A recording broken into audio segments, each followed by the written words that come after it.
What happens when a single father's carefully controlled world collides with his boss in the ocean, and she whispers the four words that change everything?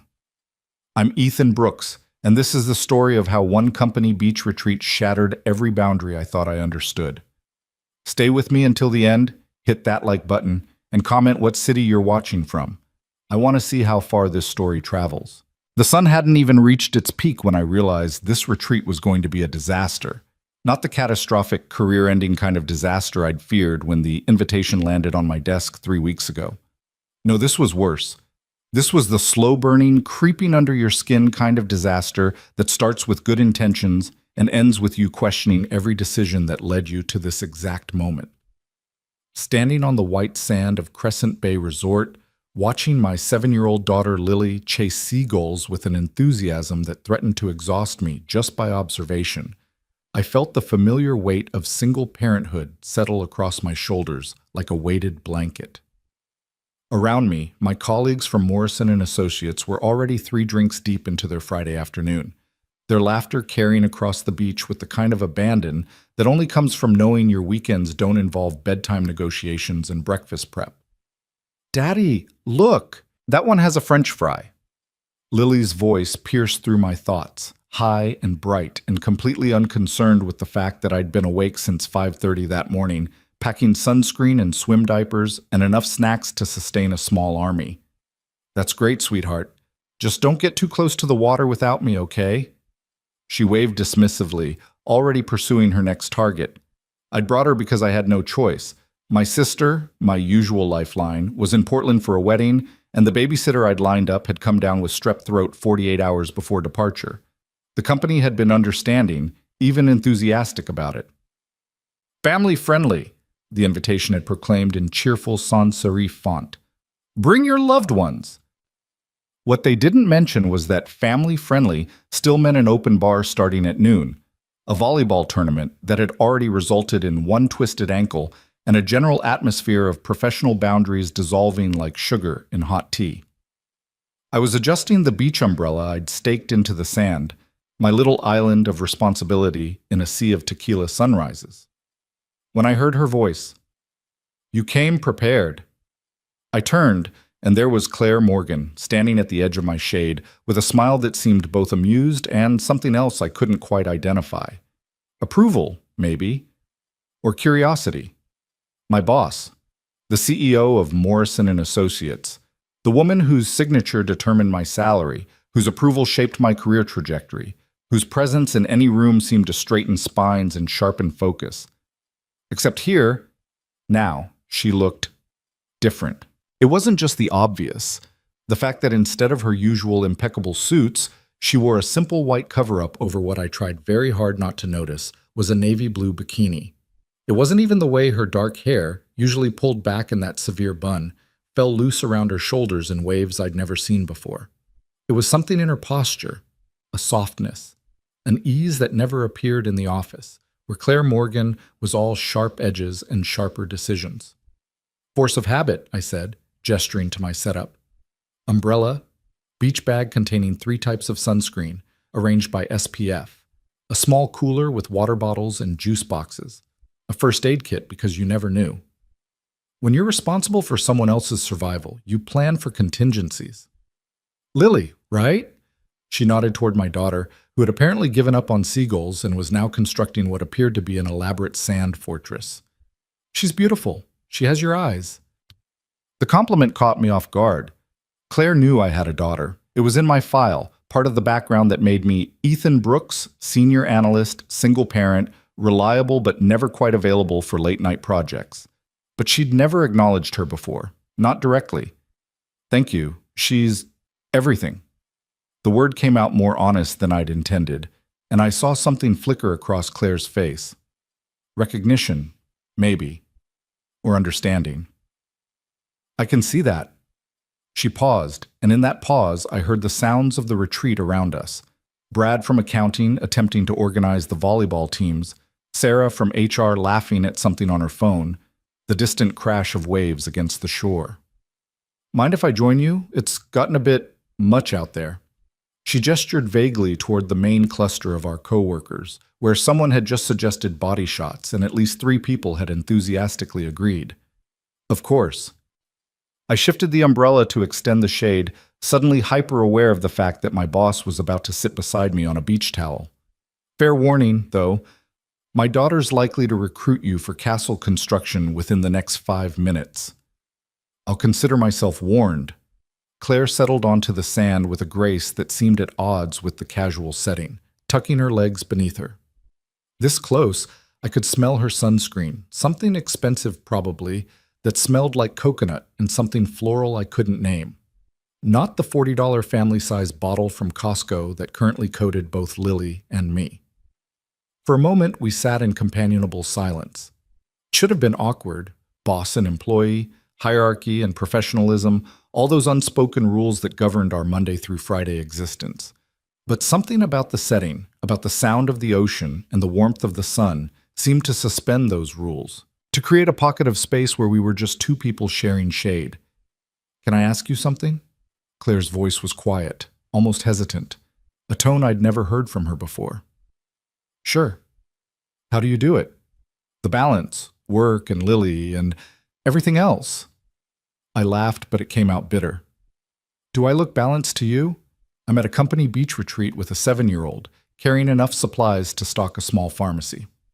I left the office at 3 yesterday to make her dance recital, which meant I was up until midnight finishing the Henderson analysis. Last Tuesday, I had to take a client call from the pediatrician's waiting room because she had an ear infection and the nanny was sick. Balance isn't the word I'd use. What word would you use?" I thought about it, watching Lily pat down a tower with fierce concentration. "Juggling. Constantly juggling, and constantly aware that if I drop one ball, it all comes crashing down." Claire was quiet for a long moment. When she spoke again, her voice was softer. "I think you're doing better than you give yourself credit for." "You say that because you see me at work, where I've got systems and routines and the blessed structure of a 9-to-5 schedule. Well, more like 7 to 6, but still. You don't see the mornings when I've burned breakfast because I was trying to find her homework and answer emails at the same time. You don't see the nights when I'm so tired I can barely read her a bedtime story without my eyes crossing." "No," Claire said. "But I see the man who never misses a deadline, who produces work that's consistently excellent, and who I've watched take calls in his car because he needed to pick up his daughter on time. I see someone who's made it work when most people would have fallen apart." The compliment settled over me like warmth, unexpected and a little uncomfortable. I wasn't used to this version of Claire, the one who offered personal observations, who seemed genuinely interested in my answer rather than just collecting data points for a performance review. "Thank you," I said finally. "That means a lot." "Daddy!" Right on schedule, Lily came bounding over, sand coating her legs up to her knees. "I need help with the moat. Keeps filling in." "That's because you're too close to the water, Sweet Pea. The sand's too wet there." "But I need water for the moat. How else will I keep out the invaders?"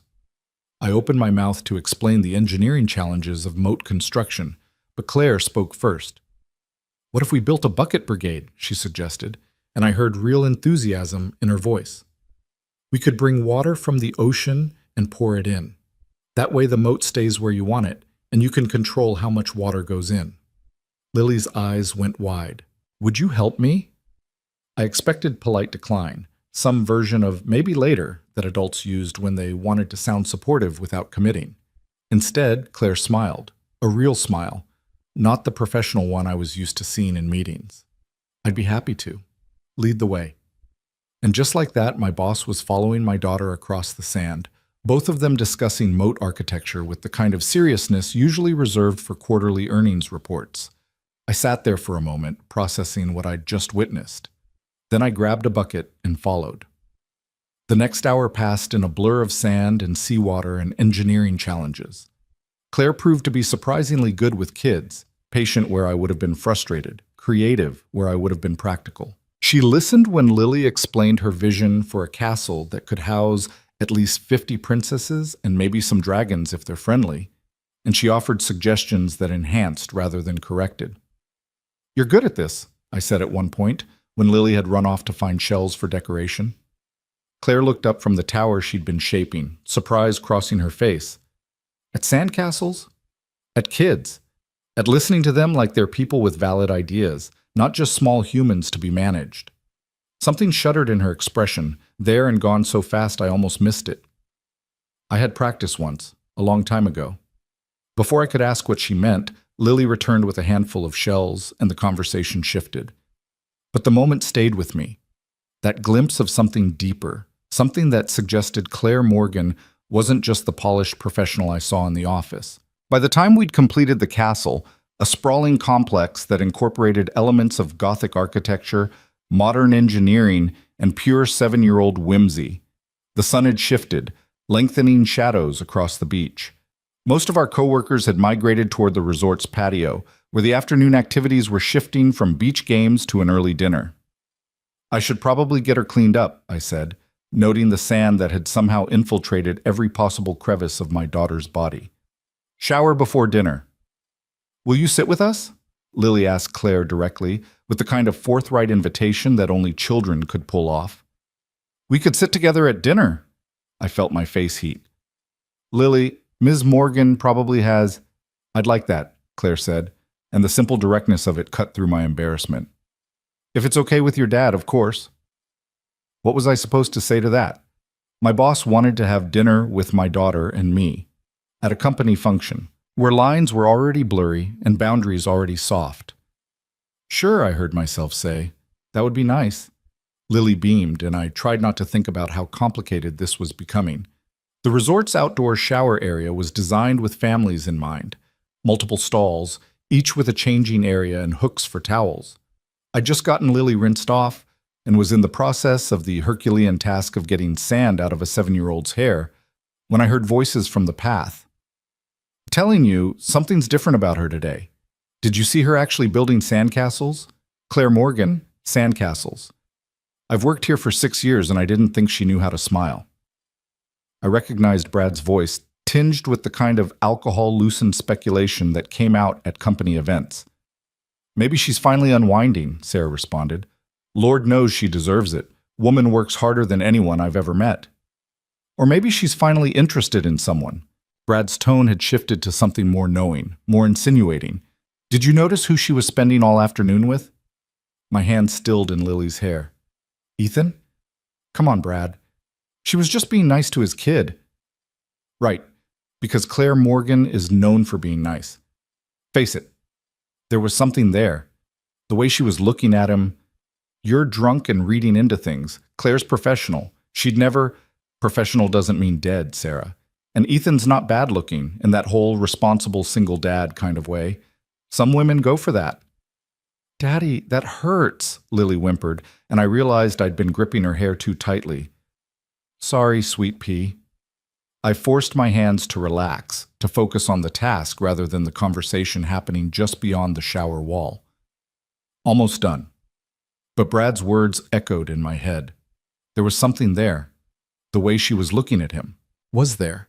I'd been so focused on the strangeness of the situation, on the oddity of seeing Claire outside her usual context, that I hadn't stopped to analyze the interaction itself. The ease of our conversation, the way she'd smiled at Lily. The moment when our hands had brushed reaching for the same bucket, and I'd felt... What? What had I felt? I shut down that line of thinking immediately. Claire was my boss. She was professional and polished and completely out of my league in every conceivable way. Whatever Brad thought he'd seen was alcohol and speculation and the kind of gossip that sprouted at company events like mushrooms after rain. Nothing more. By the time we made it to dinner, the patio was already full. Long tables had been set up overlooking the ocean, strung with lights that would turn magical once the sun set. The mood was festive, loud with conversation and laughter, the kind of forced camaraderie that happened when coworkers tried to pretend they were friends. I spotted Claire immediately. She'd changed into a simple sundress, her hair still loose, and she was standing near one of the tables talking to James Morrison himself. The Morrison of Morrison and Associates, the founder who'd mostly stepped back from daily operations but still showed up for important company events. Seeing them together was a reminder of the gulf between us. Claire belonged in that world, the world of executive decisions and profit margins and strategic planning. I was a senior analyst, good at my job, respected, but ultimately just another employee. The idea that there could be anything between us beyond professional courtesy was absurd. There she is! Lily spotted Claire before I could redirect her, and before I could stop her, she was running across the patio. I followed, trying to look casual rather than mortified, as my daughter inserted herself directly into what was clearly a business conversation. "Miss Morgan, we're here!" Claire's face transformed when she saw Lily, that professional mask slipping into something genuine and warm. "So you are. I was hoping you'd make it." James Morrison looked between Claire, Lily, and me with undisguised curiosity. "And who's this young lady?" "This is Lily Brooks," Claire said, and I noted how naturally she made the introduction, as if children interrupting business conversations was perfectly normal. "Lily, this is Mr. Morrison. He started the company where your dad works." "Are you Claire's boss?" Lily asked with typical 7-year-old directness. James laughed, a deep booming sound that made several people turn. "In theory, yes. In practice, I think Claire runs circles around all of us. Your father, too, from what I hear. Ethan, good to see you. Didn't know you were bringing family." "Last-minute arrangement," I said, trying to strike the right balance between professional and casual. "Childcare fell through." "Well, we're glad to have you both. Glad to—" "Claire, I'll let you get to dinner. We'll talk more about the Singapore expansion tomorrow." He moved off, and I was left standing there with Claire, Lily between us, very aware that several people were watching our interaction with interest. "I saved us seats," Claire said, gesturing to a table near the edge of the patio. "Hope that's okay." "More than okay. Thank you." The table she'd chosen was perfect, close enough to the main group to be social, far enough away to have actual conversations without shouting. As we settled in, Lily between us, I felt some of the tension from earlier ease. This was just dinner, just colleagues sharing a meal at a company function. Nothing complicated about it, except it didn't feel simple. It felt like something else entirely. The meal service started, and with it came the kind of easy conversation that surprised me. Claire asked Lily about school, about her favorite subjects and her friends, and she listened to the answers with genuine interest. When Lily launched into an elaborate explanation of the drama in her second-grade class, apparently someone had brought cupcakes for their birthday, and not everyone got the same flavor, which had caused significant social upheaval. Claire nodded along as if this was the most important geopolitical situation she'd encountered. "Sounds complicated," she said seriously. "What did you do?" "I told Emma that chocolate and vanilla taste basically the same if you eat them fast enough," Lily explained. "But she didn't believe me, so now she's not talking to Maya, and Maya's not talking to Sophie, and it's a whole thing." "Ah," Claire said, "the cupcake détente has failed." Lily giggled at the word détente, and I found myself smiling despite my earlier concerns. This was nice. Surprisingly, genuinely nice.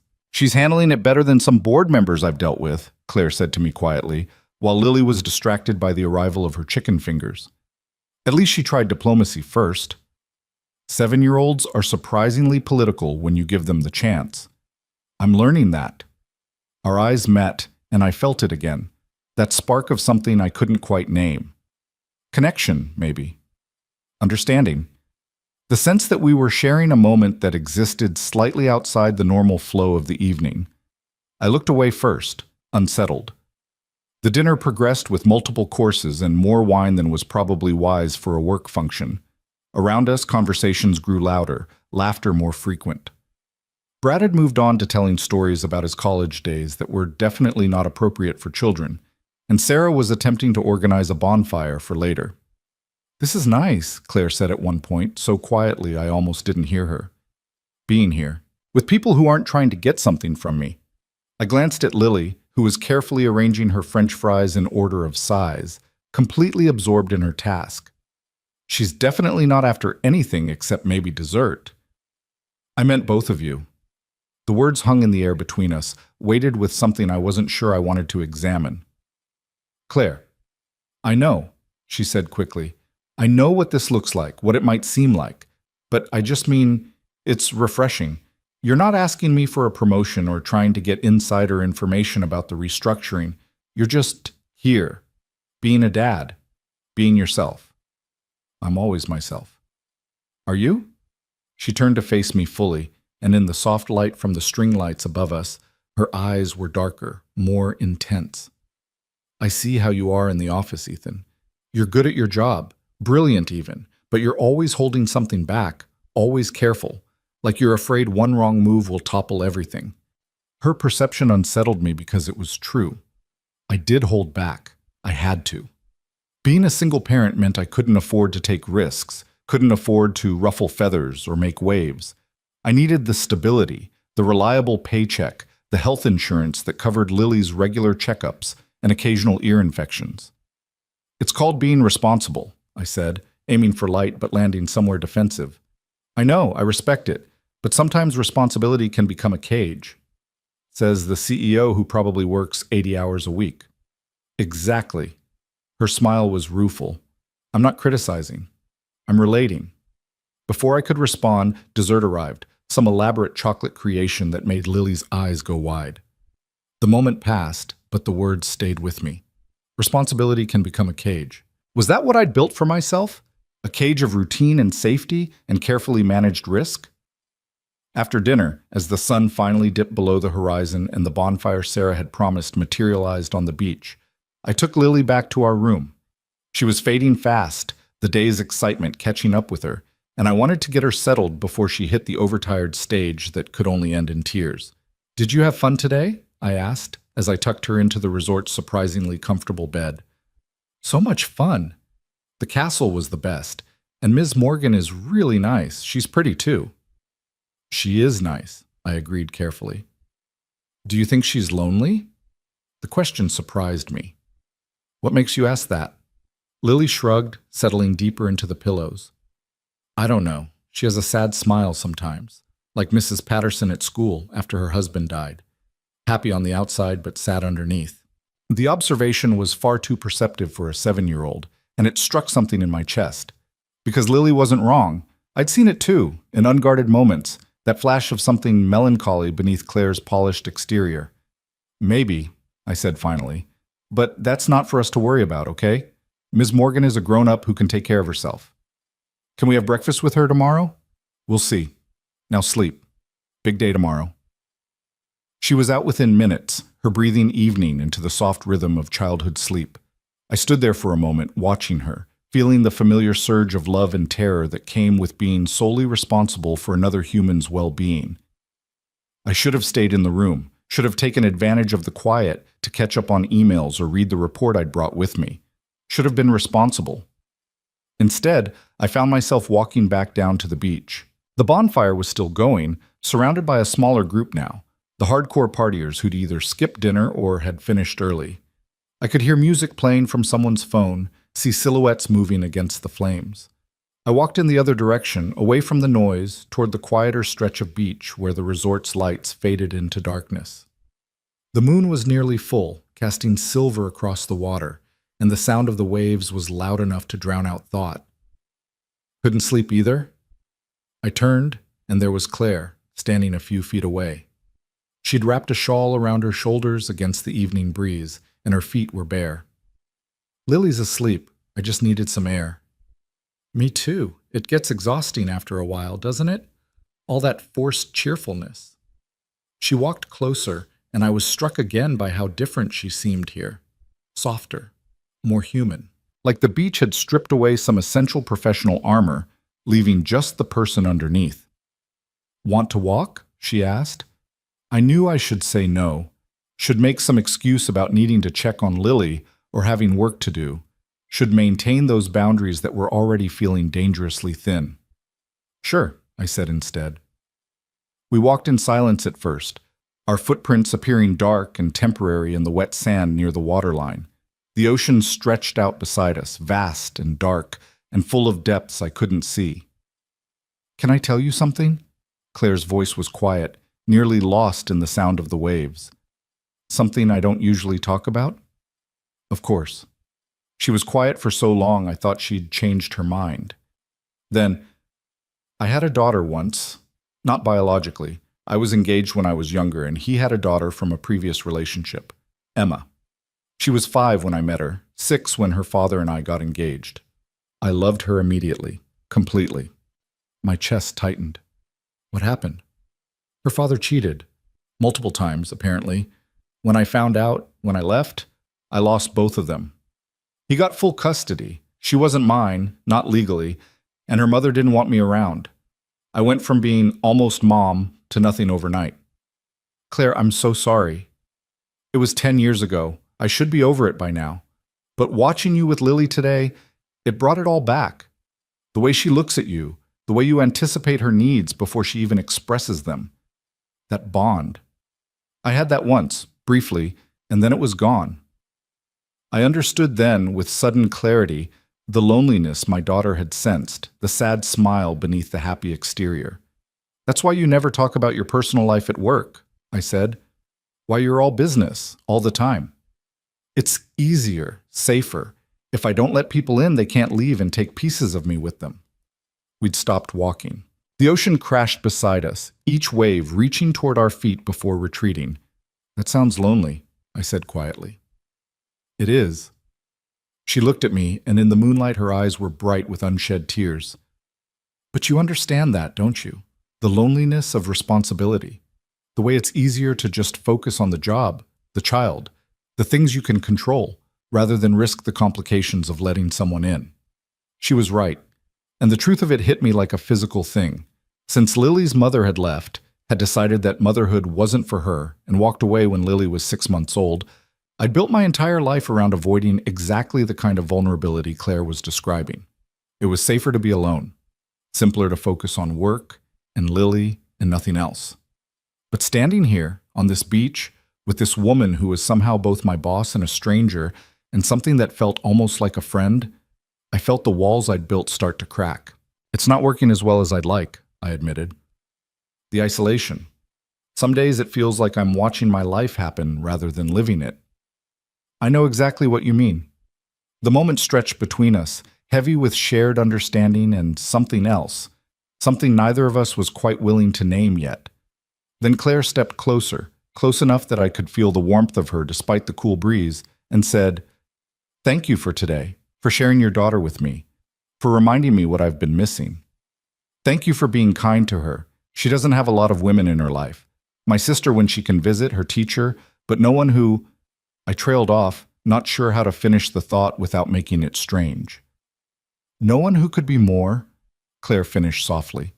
The question hung in the air between us, impossible to answer honestly without changing everything. Before I could try, she turned back toward the resort. "We should get back. Tomorrow's going to be another long day." But neither of us moved, not yet. "Claire," I said, her name feeling oddly intimate on my tongue. "This probably isn't appropriate, but I'm glad you joined us today. Glad you're here."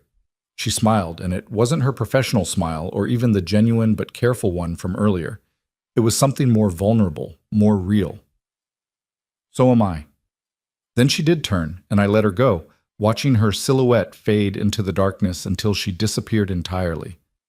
I stood there for a long time after, listening to the ocean and trying to figure out what had just happened, what was happening, what it meant that my boss had shared something deeply personal with me, that we'd stood too close on a beach and both felt the pull of something that probably shouldn't exist.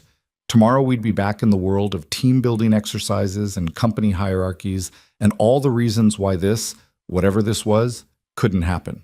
But tonight, just for tonight, standing on the beach with the taste of possibility in the air, I let myself wonder what if. What if I was brave enough to want something just for myself? What if Claire was too? What if the walls we'd both built could be bridges instead? The ocean had no answers, just wave after wave reaching for the shore and falling back, eternal and patient and unresolved. I walked back to the room slowly, testing the weight of these new feelings, these new possibilities. Lily was still sleeping soundly, one arm thrown over her head in complete abandon. I stood in the doorway watching her, this small person who was my entire world, and felt the familiar grip of terror and love. Whatever happened next, she came first, always. But as I lay in bed that night, listening to my daughter's soft breathing and the distant sound of the ocean, I couldn't stop thinking about Claire's words. Responsibility can become a cage, and I couldn't stop wondering if maybe, just maybe, I was ready to find the key. Morning arrived with the kind of aggressive cheerfulness that only resort staff could muster. Ethan woke to find Lily already awake, sitting cross-legged on her bed and staring out the window at the ocean with the intense focus of a philosopher contemplating existence. "Daddy, do fish ever get tired of swimming?" He checked his phone. 6:45. Of course she was awake early on the one day he could have slept in. "I don't think so, Sweet Pea. It's just what they do." "But don't their fins get sore? When I swim for a long time, my arms get tired." "Fish are built differently than people. Their whole bodies are designed for swimming." She considered this, then nodded as if he'd answered some profound question. "Can we have breakfast with Ms. Morgan again?" There it was. The question he'd been expecting since last night, lying in bed unable to sleep, replaying every moment on the beach with Claire. The way she'd stood close enough for him to count the freckles on her shoulders. The way her voice had cracked when she talked about Emma. The way the space between them had felt charged with possibility. "We'll see if she's available," he said carefully. "Ms. Morgan might have other plans. But she said she wanted to see us again. She told me when you were getting napkins at dinner. She said I could show her my shell collection." Ethan hadn't known about that promise, and something warm unfurled in his chest at the image of Claire making plans with his daughter. Plans that assumed a continuation, a future beyond yesterday's sandcastle building. They made their way down to the resort's breakfast buffet, Lily clutching the small bag of shells she'd collected the previous day. The dining area was less crowded than Ethan had expected. Apparently most of his co-workers were sleeping off the previous night's bonfire and drinking.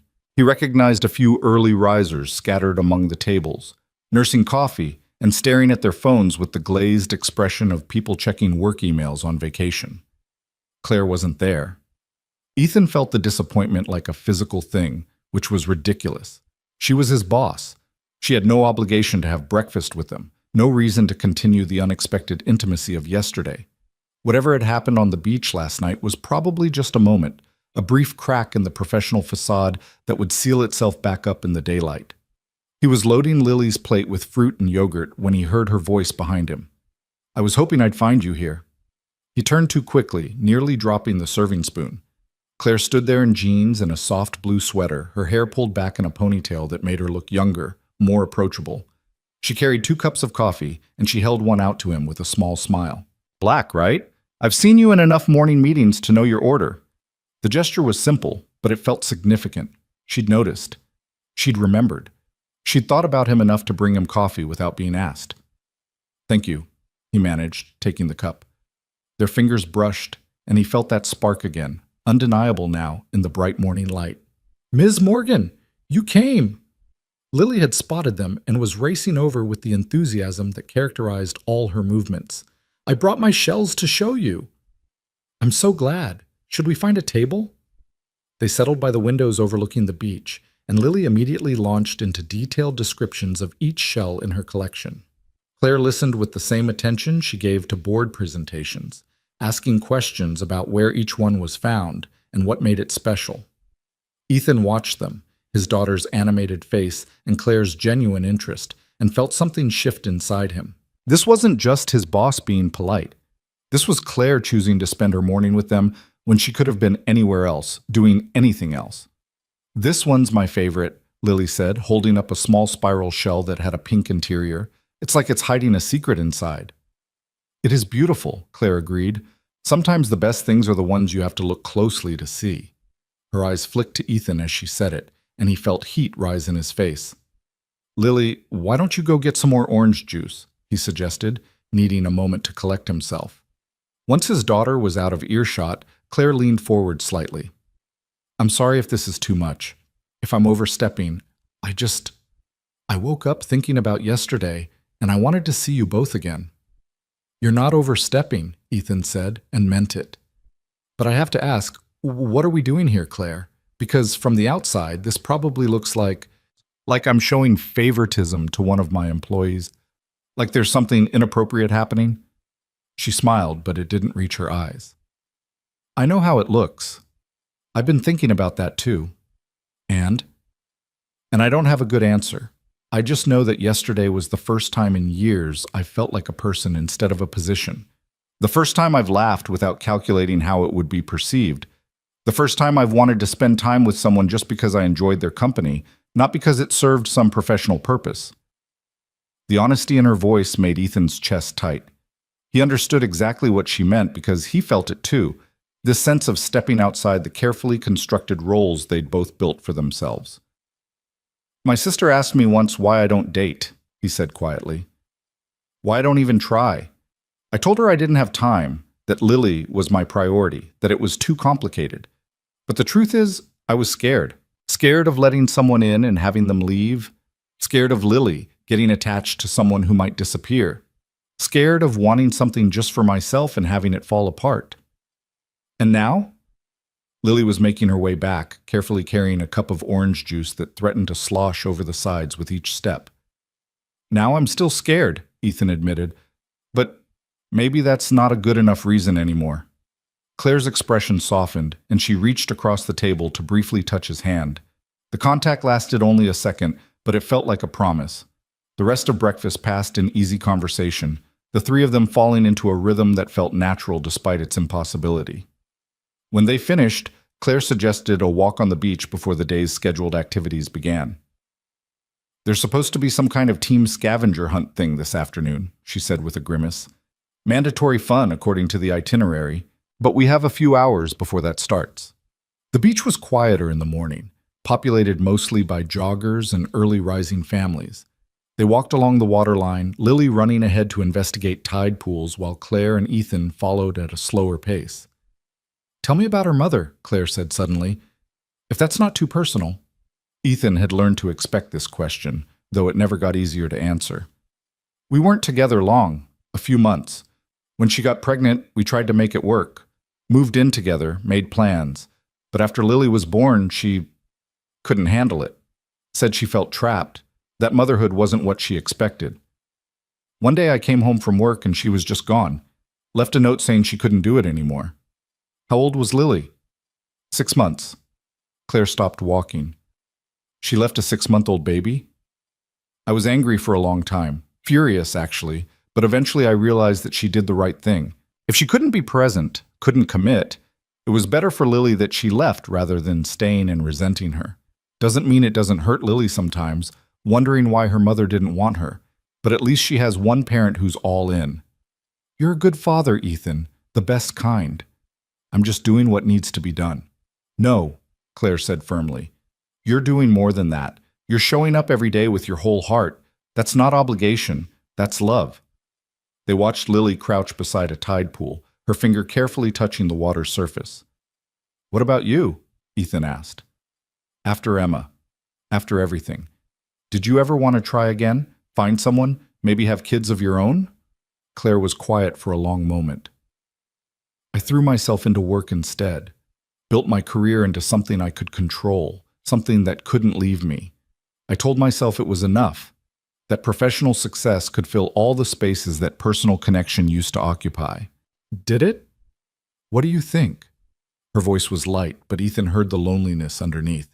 He understood it because he'd been living it too, this half-life of responsibility and routine, of being needed but not necessarily wanted, of competence masking emptiness.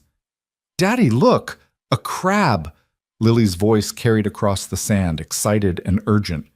They spent the next hour exploring tide pools, Claire crouching beside Lily to examine hermit crabs and anemones with the same careful attention she probably gave to financial reports. She knew surprising amounts about marine biology, explaining the ecosystem dynamics with enough detail that Ethan suspected this wasn't casual knowledge. I grew up near the ocean, she explained when he asked. Spent every summer on the beach. It was the one place I felt free. Is that why you came to this retreat? For the ocean? Partially. Mostly I came because James insisted, said I needed to be more visible, more approachable, that the staff sees me as intimidating. You are intimidating, Ethan said honestly.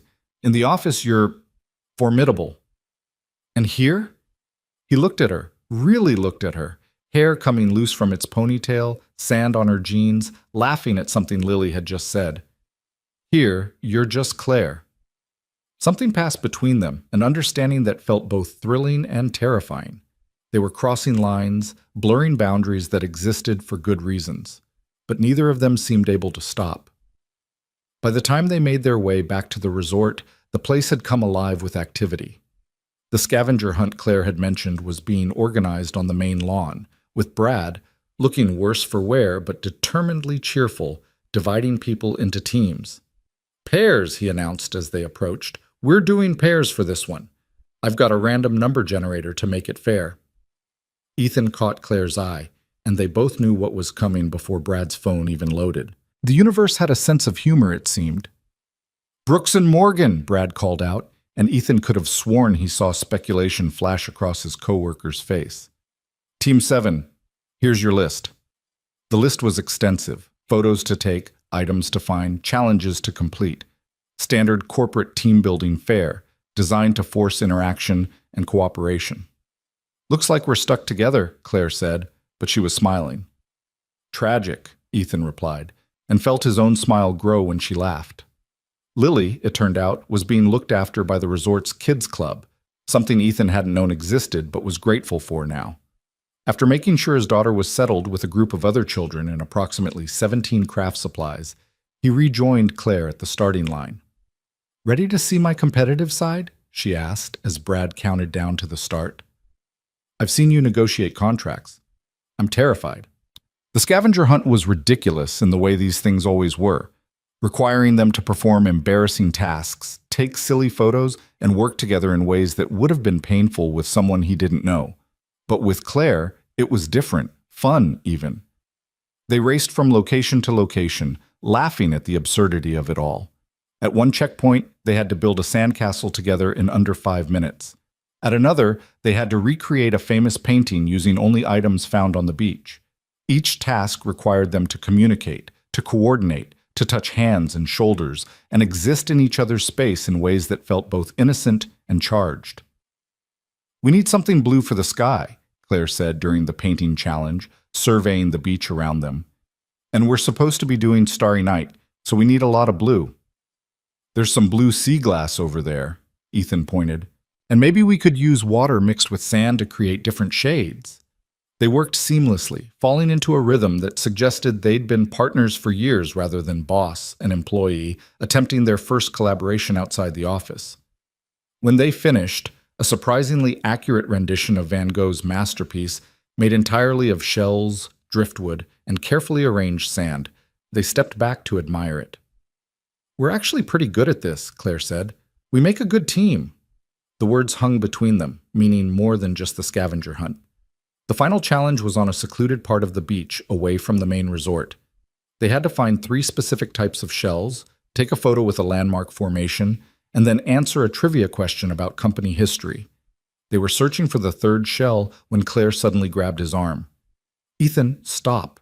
He froze. "What?" "Look." She pointed ahead, where a sea turtle had emerged from the water and was slowly making its way up the beach. "She's coming to nest." They watched in silence as the turtle dug her nest, the ancient ritual playing out before them. Other teams were probably finishing by now, probably winning the scavenger hunt, but neither Ethan nor Claire moved. This felt more important than any corporate competition. "I haven't seen this in years," Claire whispered. "Not since I was a kid." "It's incredible." When the turtle finally finished and made her way back to the ocean, they were alone on that stretch of beach. The resort was distant enough that they couldn't hear the other teams, couldn't see anyone else. It was just them and the sound of waves and the marks in the sand where the turtle had been. "Thank you for stopping," Ethan said, "for not rushing past that. Some things are worth slowing down for." She was looking at him when she said it, and Ethan felt his heart hammer against his ribs. They were standing close, closer than necessary, and he could see the exact moment when Claire made a decision. "I need to tell you something," she said, "and I need you to let me finish before you respond, okay?" "Okay." "Yesterday, last night on the beach, you asked what we're doing here. I didn't have an answer then, but I do now." She took a breath, steadying herself. "I like you, Ethan. Not as an employee, not as a colleague, as a person, as a man. I like the way you are with your daughter, the way you take responsibility seriously without letting it consume you completely." I like that you noticed when I was uncomfortable at the bonfire. I like that you understand loneliness because you've lived it too. Ethan's breath caught. I know this is complicated, Claire continued. I know I'm your boss, that there are power dynamics and professional ethics and 100 reasons why we shouldn't even be having this conversation. But I also know that I'm tired of living half a life. Tired of pretending that success is enough when I go home to an empty apartment every night. Tired of convincing myself that I don't want connection just because wanting it feels dangerous. She paused, her eyes searching his face. So I'm telling you how I feel, consequences be damned. And if you don't feel the same way, we can forget this conversation ever happened. We can go back to being professional. I'll never mention it again. But if you do feel something, even if it's just curiosity or possibility, then I think we owe it to ourselves to explore it. Carefully, responsibly, but honestly. The ocean crashed behind them, patient and eternal. Ethan thought about all the reasons he should say no, all the complications this would create, the risk to his job, his stability, the carefully controlled world he'd built for Lily's sake. And then he thought about last night on the beach, about this morning over coffee, about the way his daughter's face lit up when Claire paid attention to her. He thought about the cage of responsibility he'd built and whether maybe it was time to find the door. I feel it too, he said, and watched relief flood Claire's expression. I've been feeling it since yesterday, maybe even before that. All those meetings where I caught myself watching you, wondering what you were like outside the office. All those times I wanted to ask you personal questions but didn't because it wasn't appropriate. I convinced myself it was just admiration, professional respect. But it's more than that. Ethan, let me finish, he said gently, echoing her earlier request.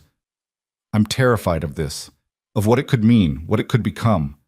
I have to think about Lily first, always. If we do this, whatever this is, and it goes wrong, it's not just my heart that could break. It's hers too. She already likes you. A lot. And if you became part of our lives and then left, I wouldn't do that to her, Claire said fiercely. Or to you. I've been on the other side of that, remember? I know what it costs when adults don't think about how their choices affect kids. I know you know, but I need you to understand that this isn't just casual for me. Can't be. I don't have the luxury of casual. So if we're going to explore this, I need to know you're serious, that you've thought about what it means. Claire reached out and took his hand, her fingers threading through his with the kind of intentionality that suggested she'd been thinking about this exact gesture. I'm serious.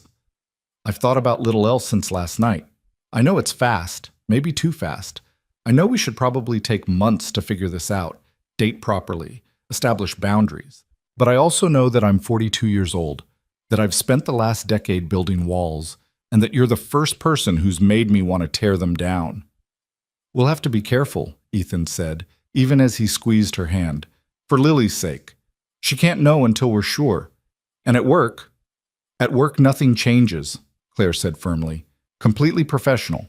No favoritism, no special treatment. In fact, I'll probably be harder on you than before just to prove there's no bias. That seems excessive. Maybe, but it's necessary. This only works if we're both absolutely committed to keeping the personal and professional separate. Ethan thought about all the rom-coms he'd never watched, all the dating advice he'd never needed. This wasn't how these things usually went, he suspected. Most people didn't start relationships with negotiations about boundaries and professional ethics. But most people weren't a single father and a CEO trying to navigate an impossible situation. Okay, he said finally. We try this. Carefully. Honestly. With Lily's well-being as the absolute priority. With Lily's well-being as the priority, Claire agreed. They stood there for another moment, hands linked, both of them seeming to realize the significance of what they'd just agreed to. Then Claire smiled, and it transformed her face into something radiant. We should probably finish the scavenger hunt, she said, or people will wonder what we've been doing. Watching a sea turtle nest, completely innocent. Completely. But when they turned to go, neither of them let go of the other's hand. Not yet. Not until they could see the resort in the distance and the possibility of witnesses. They didn't win the scavenger hunt. Came in fourth, actually, which Brad announced with excessive enthusiasm. But Ethan found he didn't care about the results. He'd won something more important, the possibility of something real with someone who understood him. The rest of the afternoon passed in a blur of company activities. Claire was pulled into conversations with James Morrison about the Singapore expansion, fielding questions with her usual competence while Ethan watched from a careful distance. To anyone observing, they were exactly what they'd always been: boss and employee, professional and appropriate. But Ethan caught the small glances she sent his way, the brief smile when their eyes met across the patio. They were sharing a secret now, and it felt both exhilarating and terrifying. He picked up Lily from the kids' club to find her covered in paint and buzzing with excitement about the friendship bracelets she'd made. "Can I give one to Miss Morgan?" she asked, holding up a bracelet woven in blue and white. "I made it special for her." "I think she'd love that," Ethan said, his heart swelling at his daughter's thoughtfulness. They found Claire near the pool, and Lily raced over with the kind of confidence only 7-year-olds possessed. "I made this for you. It's a friendship bracelet. See, the blue matches your eyes." Claire crouched down to Lily's level, accepting the bracelet with a solemnity that suggested she understood exactly how significant this gift was. "It's beautiful, Lily. Thank you. Would you help me put it on?" Ethan watched his daughter carefully tie the bracelet around Claire's wrist, her small fingers working the knot with fierce concentration. When she finished, Claire held up her wrist to admire it. "Perfect," she declared. "I'll wear it every day." "Even to work?" "Especially to work. That way when I'm in boring meetings, I can look at it and remember today." The casualness of the promise that there would be future days, that this wasn't just a weekend anomaly, made Ethan's chest tight with hope. Dinner that night was a formal affair, the resort's final event before everyone returned to reality tomorrow. Long tables were set up in the main dining room, and Ethan found himself seated between a marketing analyst he barely knew and Sarah from HR, who kept giving him knowing looks that suggested the gossip mill had been active. Claire was at the head table with James Morrison and the other executives, far enough away that conversation was impossible. But several times during the meal, Ethan looked up to find her watching him, and each time their eyes met, he felt that spark of connection that was becoming familiar. After dinner, there was dancing. Ethan normally avoided these situations. Single dad at a work function wasn't exactly prime dancing material, but Lily had different ideas. "Dance with me, Daddy." So he found himself on the makeshift dance floor, swaying awkwardly to music that was too loud while his daughter spun in circles. Other people joined in, couples, coworkers who'd had enough wine to forget their self-consciousness, even James Morrison attempting what might have been the cha-cha with his wife. Then Claire was there, smiling down at Lily. "Mind if I cut in? You want to dance with Daddy?" Lily's eyes went wide. "Actually, I was hoping to dance with you first, if that's okay with your dad." Ethan nodded, unable to speak past the lump in his throat, and watched as Claire swept his daughter into a proper waltz position. She led Lily around the floor with the grace of someone who'd had lessons, making his daughter feel like a princess, and Ethan fell a little bit more. When the song ended and a faster one began, Claire finally turned to him. "Now you? I should warn you, I'm not very good at this." "Neither am I. We'll be terrible together." They danced, and she was right. They were objectively bad at it, stepping on each other's feet and losing the rhythm. But it didn't matter because Claire was laughing, really laughing, and Ethan felt lighter than he had in years. "Thank you," she said when the song ended. "For today, for being brave enough to say yes. Thank you for asking." They stood there in the middle of the dance floor, people moving around them, existing in a bubble that felt separate from everything else. Tomorrow they'd go back to being boss and employee, back to professional distance and appropriate boundaries. But tonight, just for tonight, they could be something else, something that felt a lot like the beginning of everything. The final morning of the retreat arrived with a different quality of light, as if the sun itself understood that this was an ending. Ethan woke early, lying in the dim room and listening to Lily's soft breathing, thinking about everything that had shifted in the past 48 hours. In 2 days, he'd gone from dutiful employee maintaining careful distance to a man who'd held his boss's hand on a beach and promised to try something that defied every logical boundary he'd established for himself. The responsible part of him, the part that had kept him and Lily safe and stable for 7 years, was screaming warnings. This was reckless, dangerous, a potential disaster that could cost him his job, his reputation, the security his daughter needed.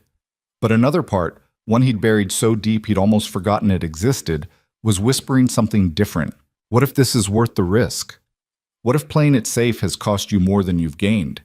He was still wrestling with these thoughts when his phone buzzed with a text message. Morning activity is a team scavenger hunt on kayaks. Want a partner? Or is that too obvious? The message was from a number he didn't have saved, but he knew immediately it was Claire. She must have gotten his contact information from HR, which should have felt like an overstep, but instead made him smile. He typed back quickly before he could overthink it. Lily can't kayak yet. I'll have to sit this one out. The response came almost immediately. What if she came with us? 3-person kayak. Resort has them. Ethan stared at the message, his heart doing something complicated in his chest. Claire was suggesting including his daughter in their partnership, making space for Lily rather than treating her as an obstacle. The thoughtfulness of it, the deliberate inclusion, made him ache with something he didn't want to name yet. She'd love that, he typed. Then after a pause added, thank you for thinking of her. Always. One word, but it carried the weight of a promise. An hour later, they were standing at the resort's dock, Lily bouncing with excitement as a staff member helped them into a wide, stable kayak designed for families. Claire took the front position, Ethan the back, and Lily was settled in the middle with her own smaller paddle and a life jacket that was almost comically oversized. The goal is to paddle to 3 different checkpoints around the bay, Brad explained to the assembled teams, most of whom looked significantly less enthusiastic than Lily. At each checkpoint, you'll find a challenge. Complete all 3 and paddle back. First team to finish wins. What do we win? Someone called out. The satisfaction of victory and a gift card to the resort restaurant. Several people groaned, but Lily was already gripping her paddle with fierce determination. We're going to win, she announced. Right, Ms. Morgan? Absolutely, Claire said, matching Lily's seriousness. Between the 3 of us, we're unstoppable. They pushed off from the dock, the kayak wobbling slightly before finding its rhythm. Ethan had kayaked before, years ago in college, but Claire moved with the easy confidence of someone who'd done this recently. She set a steady pace that Lily tried valiantly to match, her small paddle dipping into the water with more enthusiasm than technique. You're doing great, sweet pea, Ethan encouraged. Nice, smooth strokes. Like this? Lily adjusted her form and he felt a surge of pride at how quickly she adapted. They glided across the bay's calm water, passing other teams who were either struggling with coordination or stopping to take selfies. The first checkpoint was a small inlet marked with a bright orange buoy, and as they approached, Ethan could see a waterproof container attached to it. Claire reached out and grabbed it, pulling out a laminated card. Challenge 1. As a team, list 10 things you have in common. Write them on the provided paper and return it to the container. That's easy, Lily said. We all like the beach. Good start, Claire said, accepting the pencil and paper from the container. What else? We all like sandcastles, Lily continued, and we all think orange juice is better than apple juice. Do we all think that? Ethan asked, amused. Well, we should. It's a fact. Claire was writing down Lily's suggestions, a smile playing at her lips. What about we all value honesty? That's a good one, Ethan said, catching her eye. There were layers to that statement, acknowledgments of the conversations they'd had about being truthful with each other, about not hiding behind professional facades. We all like learning new things, Claire added. We all think families are important. We all appreciate kindness. They filled out the list quickly, a mix of silly observations from Lily and more thoughtful ones from the adults. When they returned the paper to the container and pushed off toward the second checkpoint, Ethan noticed how naturally they'd worked together, finishing each other's thoughts and building on each other's ideas. You know what else we have in common? Claire said, her voice carrying back over her shoulder. We're all terrible at kayaking in a straight line. It was true. They'd been zigzagging across the water, Lily's enthusiastic but uncoordinated paddling throwing off their trajectory. But somehow that made it better, more fun.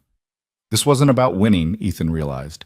It was about the 3 of them learning to move together, to adjust and accommodate and find their rhythm. The second checkpoint was farther out, near a cluster of rocks where seals sometimes sunbathed. As they approached, Lily squealed with delight. Look, baby seals! Sure enough, 3 young seals were lounging on the rocks, watching the kayaks with mild interest. Claire stopped paddling to let them drift closer, and for a few minutes they just floated there, observing the animals. "They're so peaceful," Claire said softly, "like they don't have a care in the world." "Must be nice," Ethan said. "No deadlines, no responsibilities, just sun and fish." "Don't forget the predators and harsh weather and competition for food," Claire pointed out, but she was smiling. "Nothing's as simple as it looks." The observation felt pointed, a reminder that what they were attempting, this tentative relationship, would have its own predators and harsh weather. Office politics, professional ethics, the potential for heartbreak. But like the seals, maybe they could find moments of peace in between the challenges. The challenge at the second checkpoint was more physical. They had to work together to tie a series of nautical knots, following diagrams on another laminated card. It required Claire to turn around in the kayak, creating an awkward but intimate closeness as they worked with the rope together. Their hands kept brushing, and each contact sent electricity up Ethan's arm. "You're good at this," he said, as she completed a bowline knot with practiced efficiency. "Summer camp, years ago. I was obsessed with sailing." "What happened to that?" "College happened. Then law school, then work. Life gets in the way of the things we love sometimes." Lily was struggling with a square knot, her small fingers fumbling with the rope. Claire noticed and gently guided her hands without taking over, showing her the motion until Lily got it right. "I did it!" Lily's face glowed with accomplishment. "You absolutely did. You're a natural sailor." The praise made Lily beam, and Ethan felt his throat tighten. This was what he'd been protecting his daughter from by avoiding relationships, the risk of attachment to someone who might leave. But watching Claire's genuine pride in Lily's small victory, he wondered if he'd been protecting her from the wrong thing. Maybe the real danger wasn't letting people in. Maybe it was teaching his daughter that walls were safer than bridges. They completed the knots and headed toward the third checkpoint, which was marked on the map as being near a small island at the far end of the bay. The paddle was longer, and Lily started to tire, her strokes becoming less frequent. "Want to take a break, Sweet Pea?" Ethan asked. "No, I can do it. We have to win, remember?" "We don't have to win," Claire said gently. "We're just here to have fun together." "But you said we were unstoppable." "We are, which means we're unstoppable, whether we come in first or last.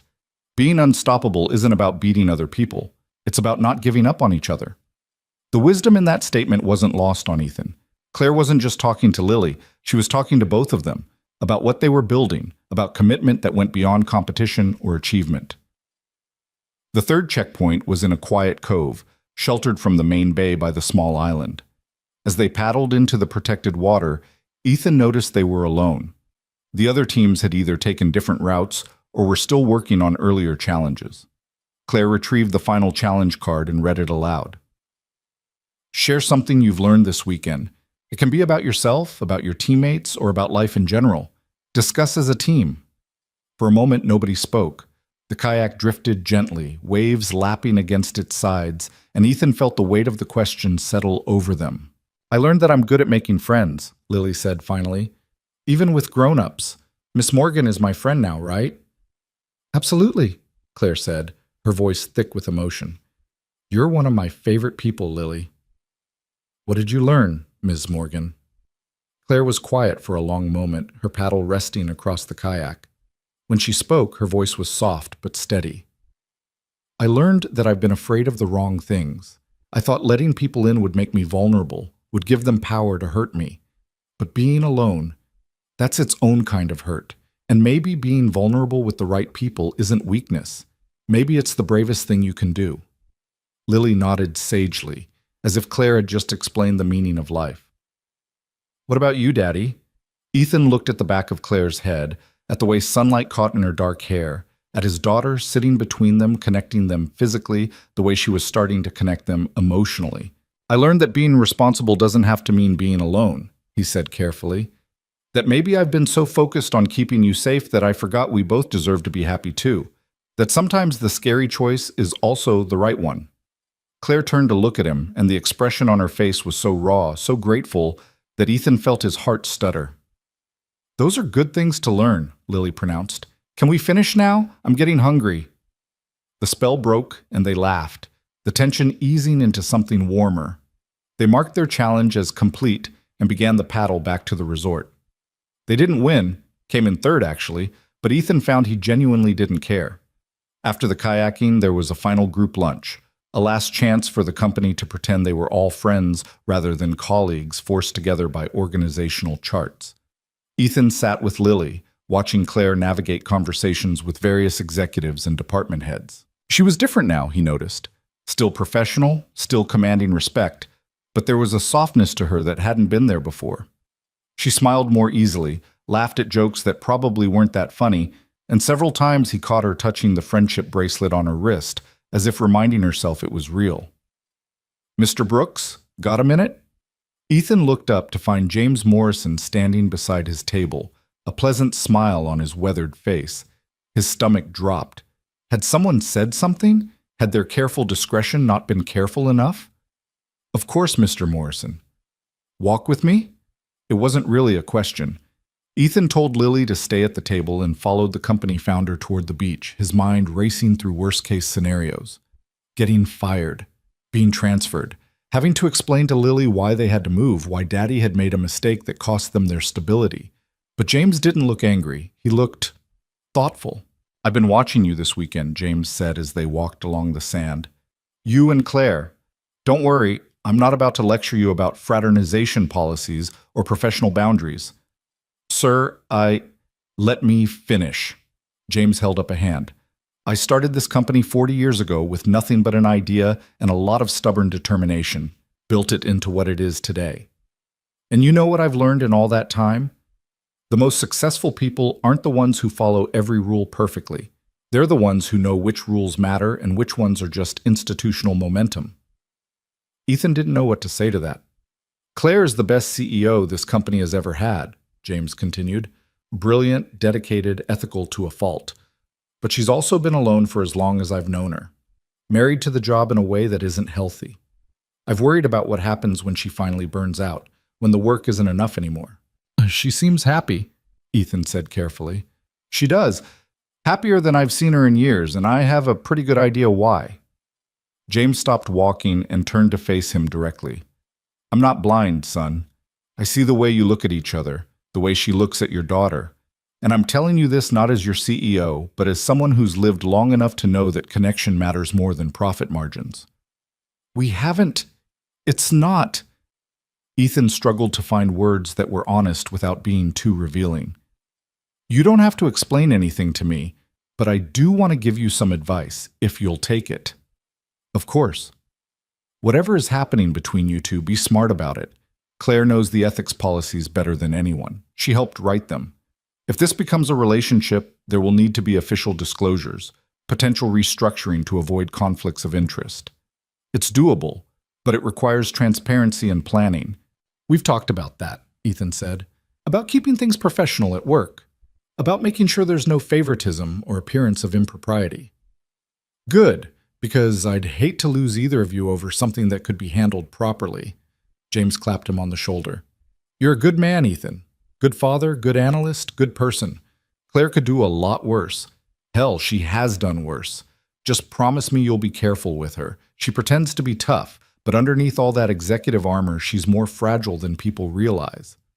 The words settled over Ethan like a benediction and a warning. "I promise." "Good. Now get back to your daughter before she eats all the desserts. I saw her eyeing the chocolate fountain." Ethan returned to the table to find Lily exactly where James had predicted, standing at the dessert buffet with a plate piled dangerously high with chocolate-covered strawberries. He was helping her navigate back to their seats when Claire appeared at his elbow. "Everything okay? I saw you with James." "Everything's fine. He just wanted to give some advice." "About us?" "About being smart. About doing things the right way." Claire's expression flickered with something that might have been relief or concern. "What did you tell him?" "That we're trying to be responsible. That we know the complications." "And he was okay with that?" "More than okay. I think he's rooting for us, actually." Claire's smile was small but genuine. "That's good. I was worried he might see it as a problem. Apparently the only problem would be if we're not careful about how we handle it." They stood there in the middle of the lunch crowd, not touching but connected by invisible threads of understanding. Around them, their colleagues were finishing meals, planning departures, already mentally shifting back to work mode. Tomorrow, they'd all be back in the office, back to hierarchies and professional distance and the carefully maintained boundaries of corporate life. But something fundamental had shifted. They'd made a choice, and there was no taking it back now. The afternoon wound down with people slowly trickling out, packing cars and saying goodbyes. Ethan had loaded most of their belongings into his car when Claire found him in the parking lot. "So this is it," she said. "Back to reality." "Back to reality," he echoed. "We should talk about how we want to handle this. At work, I mean." Ethan glanced around, making sure they were alone. "Complete professionalism. No personal conversations during work hours. No special treatment. We keep our personal lives completely separate from the office." "Agreed. Which means I probably can't have lunch with you, even casually. Can't be seen showing favoritism. I'll make sure my work speaks for itself. No relying on our relationship for advancement or special consideration." And outside of work? That was the question, wasn't it? How did they navigate this new territory when their entire connection had started in a work context?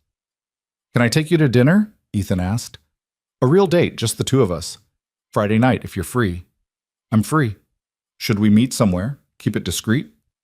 "Unless you want to deal with office gossip on Monday, probably a good idea." Claire smiled, but it didn't quite reach her eyes. "I hate this part, the sneaking around, the hiding. It feels dishonest." "It's temporary," Ethan said. "Just until we figure out what this is, whether it's something that can work long term.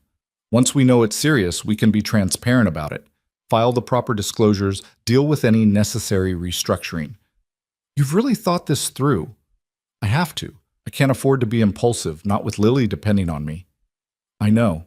It's one of the things Claire trailed off, seeming to catch herself. "It's one of the things I respect about you." But Ethan heard what she'd almost said, and his heart kicked against his ribs. Lily appeared then, running across the parking lot with her backpack bouncing.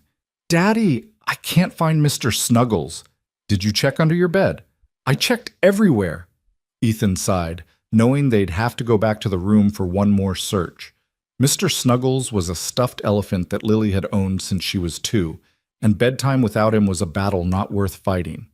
"I'll help look," Claire offered. "You don't have to." "I want to."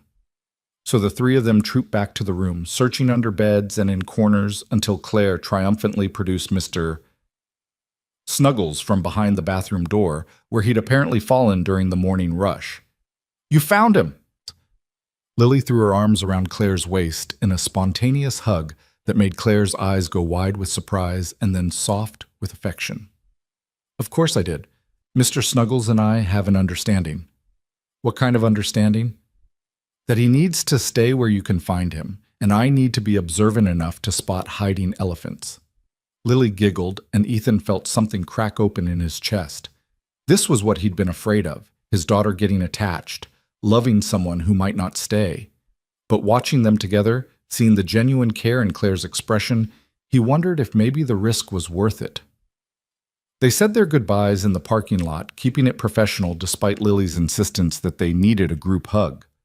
Claire compromised with individual hugs, a long, tight embrace with Lily, and a brief, careful one with Ethan that still managed to feel significant. "Friday," she said quietly, her breath warm against his ear. 7 o'clock.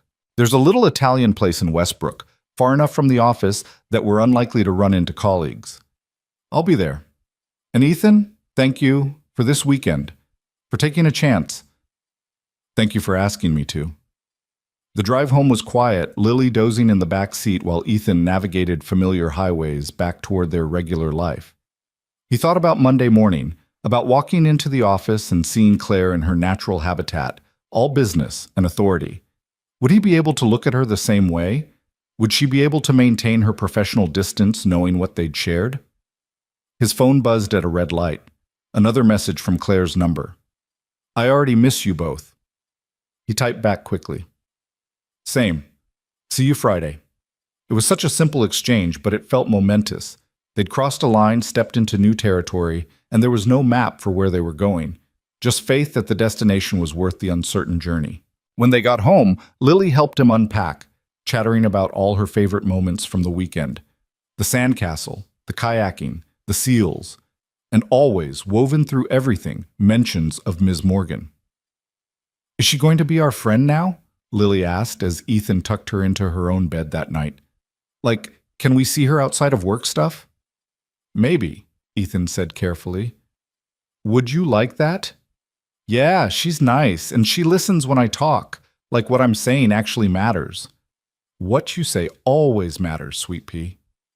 "I know, but grown-ups don't always think so. Ms. Morgan does, though." After Lily fell asleep, Ethan sat in his living room staring at nothing, processing everything that had happened. In 72 hours, his entire world had tilted on its axis.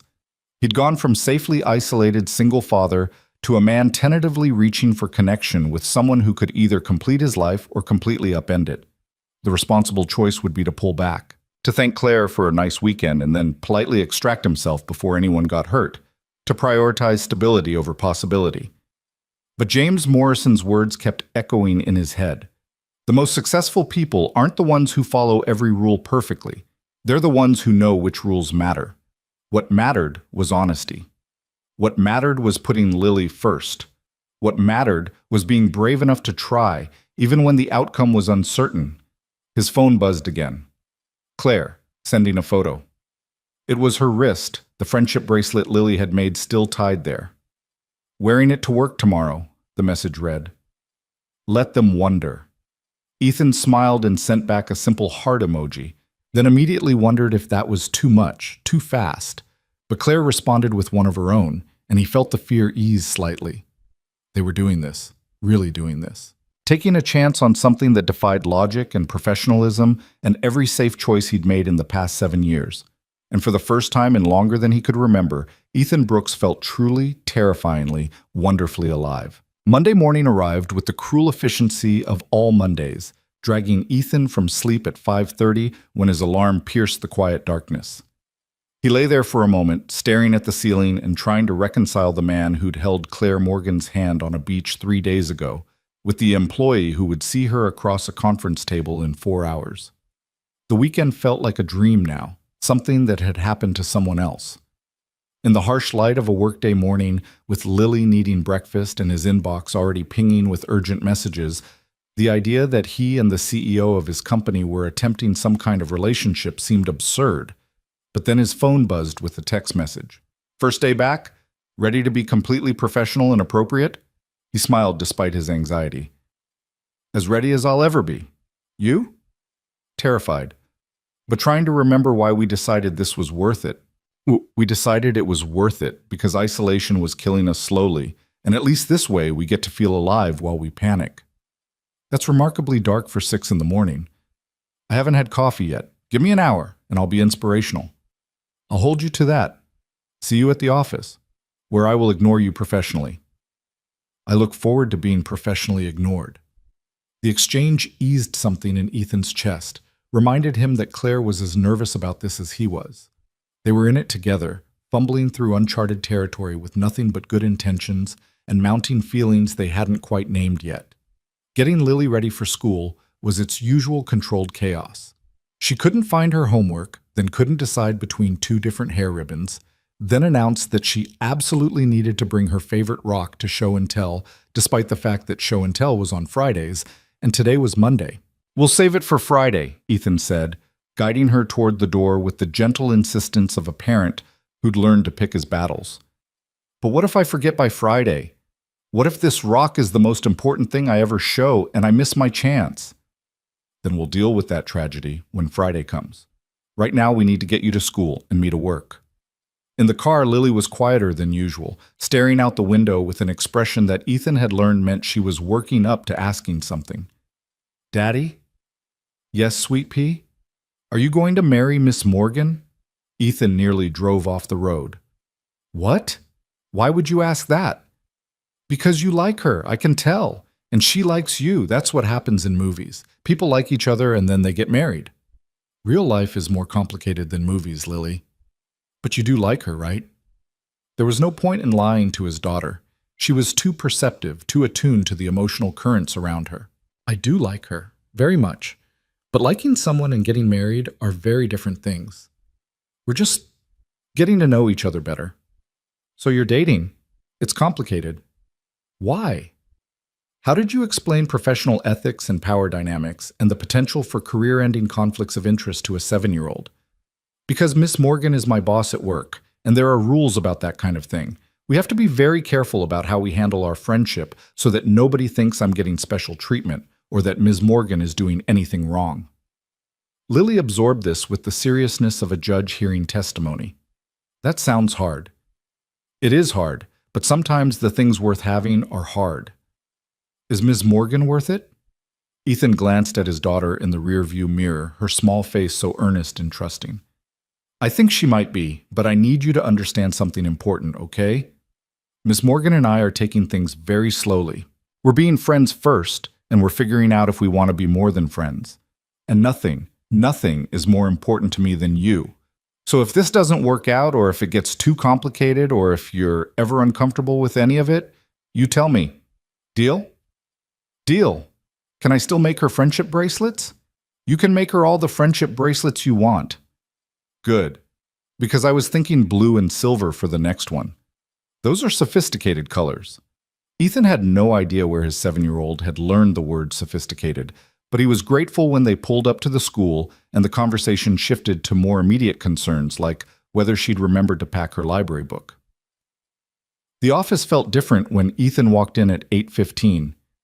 Everything looked the same gray carpets, same fluorescent lights, same motivational posters about teamwork and excellence that decorated the walls. But something fundamental had shifted, and he couldn't tell if it was the space or him. He made it to his desk without running into Claire, which felt like both a relief and a disappointment.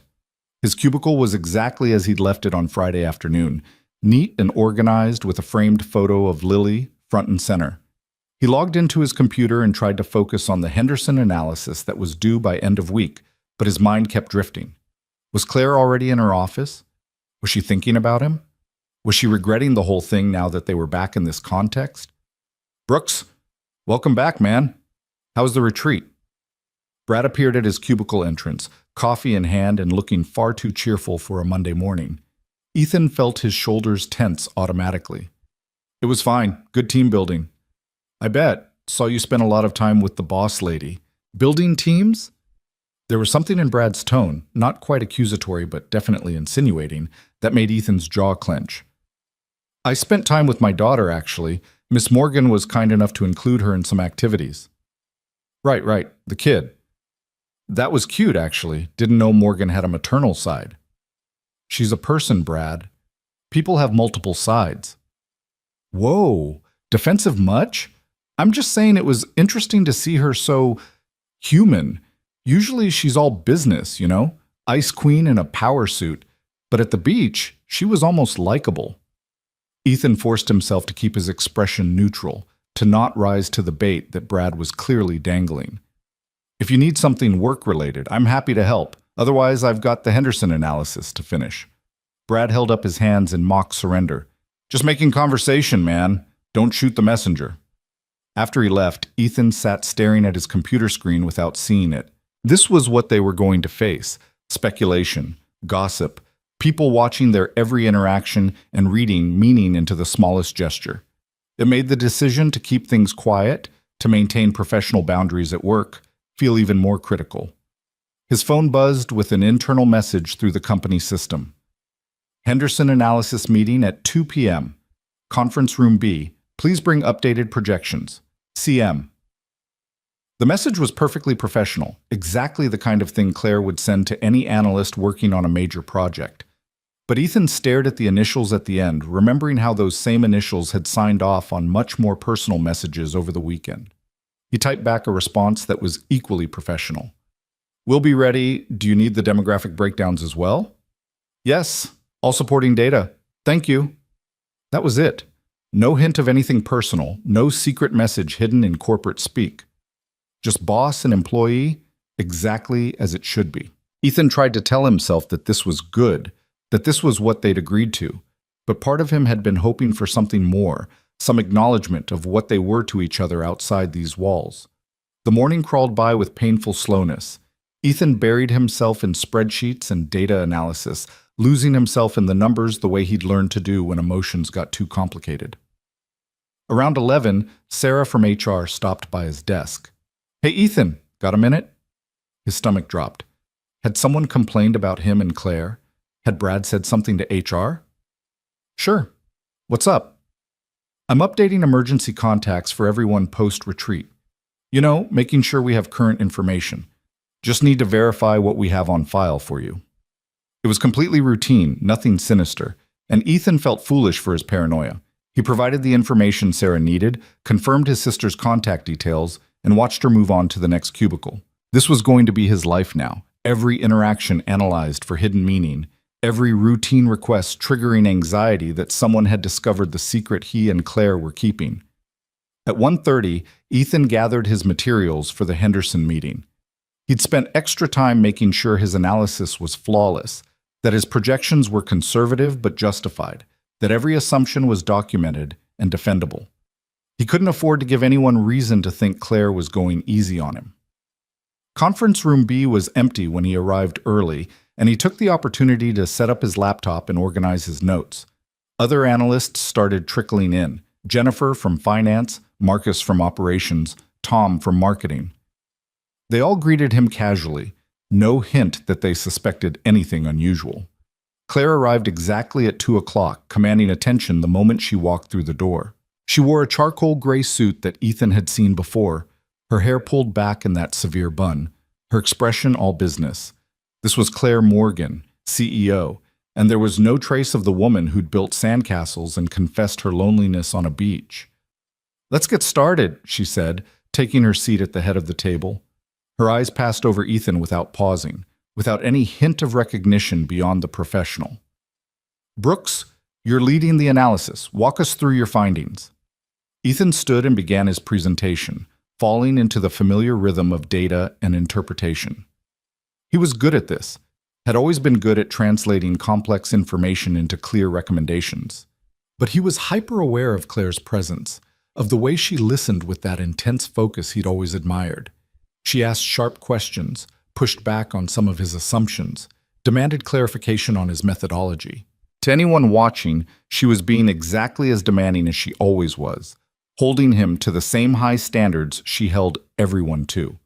But Ethan knew her well enough now to see the tells, the way she touched the friendship bracelet on her wrist when she was thinking, the slight softening of her expression when he made a particularly strong point, the way her eyes lingered on him just a fraction of a second too long when he finished speaking.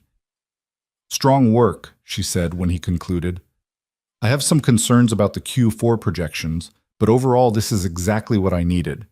Jennifer, I want you to run secondary validation on the financial models. Marcus, check the operational assumptions. We'll reconvene Thursday with revised numbers." The meeting dispersed, people gathering their materials and filing out. Ethan was packing up his laptop when Claire spoke again. "Brooks, hold back a minute. I have some additional questions." His heart stuttered, but he kept his expression neutral as the last person left and the door clicked shut. They were alone. For a moment, neither of them moved. Then Claire's professional mask slipped, just slightly, and he saw the woman underneath. "That was torture," she said quietly. "Which part?" "All of it. Sitting 10 feet away from you and pretending I didn't want to touch you. Acting like you're just another analyst when you're—" She trailed off, shaking her head. "This is going to be harder than I thought. We agreed to keep it professional at work. I know we did, and we should. We have to. But knowing that intellectually and actually doing it are two very different things." Ethan glanced at the door, making sure it was fully closed, that no one was lingering in the hallway. "Friday?" he said. "We just have to make it to Friday." "Friday feels like a lifetime from now." "I know, but we can do this. We have to do this, or everyone will know. And then it gets complicated in ways we're not ready for." Claire nodded, straightening her shoulders and rebuilding her professional armor. "You're right. I'm being foolish. It's just been a long time since I felt this way, and I'm not handling it with my usual composure. For what it's worth, I'm not handling it much better. Brad already made some comments this morning about us spending time together at the retreat." Her expression sharpened. "What kind of comments?" "Nothing specific, just insinuations. Calling you likable, which he seemed to think was noteworthy. Brad's an idiot. Agreed, but he's an idiot who apparently pays attention. Then we need to be even more careful. Claire moved toward the door, putting physical distance between them. Friday, 7 o'clock. Don't be late. Wouldn't dream of it. She paused with her hand on the door handle. And Ethan, your analysis was exceptional. I would have said that regardless of anything personal between us, but I wanted you to know I meant it. Then she was gone, leaving Ethan alone in the conference room with his heart hammering and the ghost of her perfume in the air. The rest of the week unfolded in a similar pattern. During the day, they were consummate professionals, their interactions limited to necessary work communication. Claire was, if anything, harder on Ethan than before, questioning his work more aggressively and holding him to impossible standards that he somehow managed to meet. But in the evenings, after Lily was asleep, they texted. Long conversations that stretched past midnight, sharing pieces of themselves in the safety of distance and digital communication. Claire told him about her childhood, about growing up in a coastal town with parents who'd divorced when she was 12, about how she'd learned early to be self-sufficient, to not need anyone, because needing people meant being disappointed when they left. Ethan shared his own history, the relationship with Lily's mother that had been passionate but ultimately incompatible, the terror of those first months alone with an infant, the slow building of a life that was stable if lonely. They traded stories like currency, building understanding through shared vulnerability. Wednesday night, Claire sent him a photo. It was her hand, the friendship bracelet still tied around her wrist, now slightly faded from wear. Lily asked if people commented on it, Ethan typed back. What did you tell them? That a friend made it for me. Which is true. A 7-year-old friend. I didn't specify the friend's age. Let them wonder. Thursday, Ethan's sister called during his lunch break. So, Rachel said without preamble, are you going to tell me what happened at this retreat, or do I have to guess? Nothing happened. Team building, kayaking, the usual corporate bonding nonsense. Lily mentioned someone named Ms. Morgan approximately 47 times when I talked to her yesterday. Want to explain that? Ethan closed his office door, ensuring privacy. It's complicated. It's always complicated with you. Is this Ms. Morgan the reason you sound different? I don't sound different. Yes, you do. You sound less defeated. Less like you're just going through the motions, so either you won the lottery or you met someone.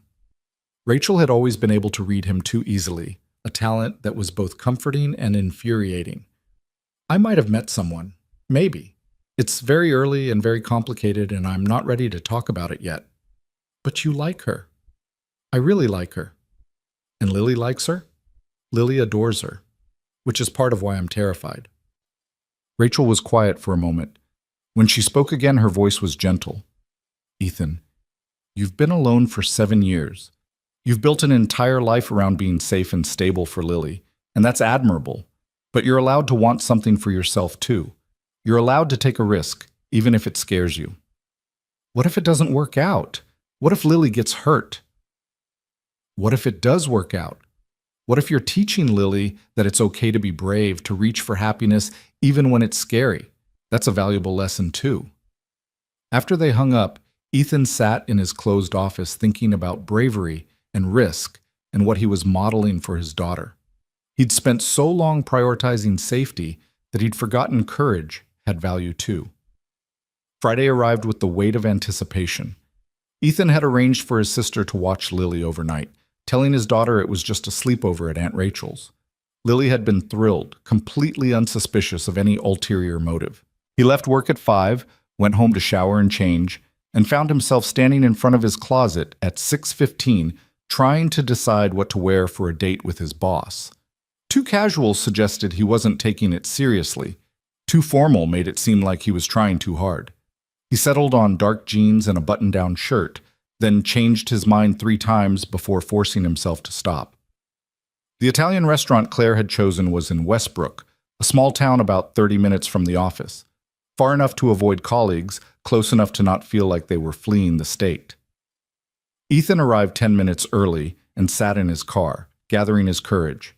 His phone buzzed. I'm here, in the back corner booth, trying not to be nervous and failing spectacularly. The message made him smile. He wasn't alone in this anxiety. The restaurant was dimly lit, intimate without being pretentious. Ethan spotted Claire immediately, sitting in a booth near the back, just as she'd said. She'd changed from her work clothes into a simple black dress, her hair down around her shoulders, and the sight of her made his breath catch. "Hi," he said, sliding into the booth across from her. "Hi yourself. You look nice. You look beautiful." She blushed, actually blushed, and Ethan felt some of his nervousness ease. They were both just people, trying to figure out if what they felt was real. The waiter appeared with menus and wine suggestions. They ordered a bottle of red to share, and then they were alone again, face to face without the buffer of work or Lily or beach activities. "I've been thinking about this all week," Claire admitted, trying to remember how dating works. "It's been a long time." "Same. I think the last actual date I went on was 9 years ago, and it obviously didn't end well. So we're both rusty. Catastrophically rusty." They smiled at each other, and some of the tension dissolved. "Tell me something I don't know about you," Claire said.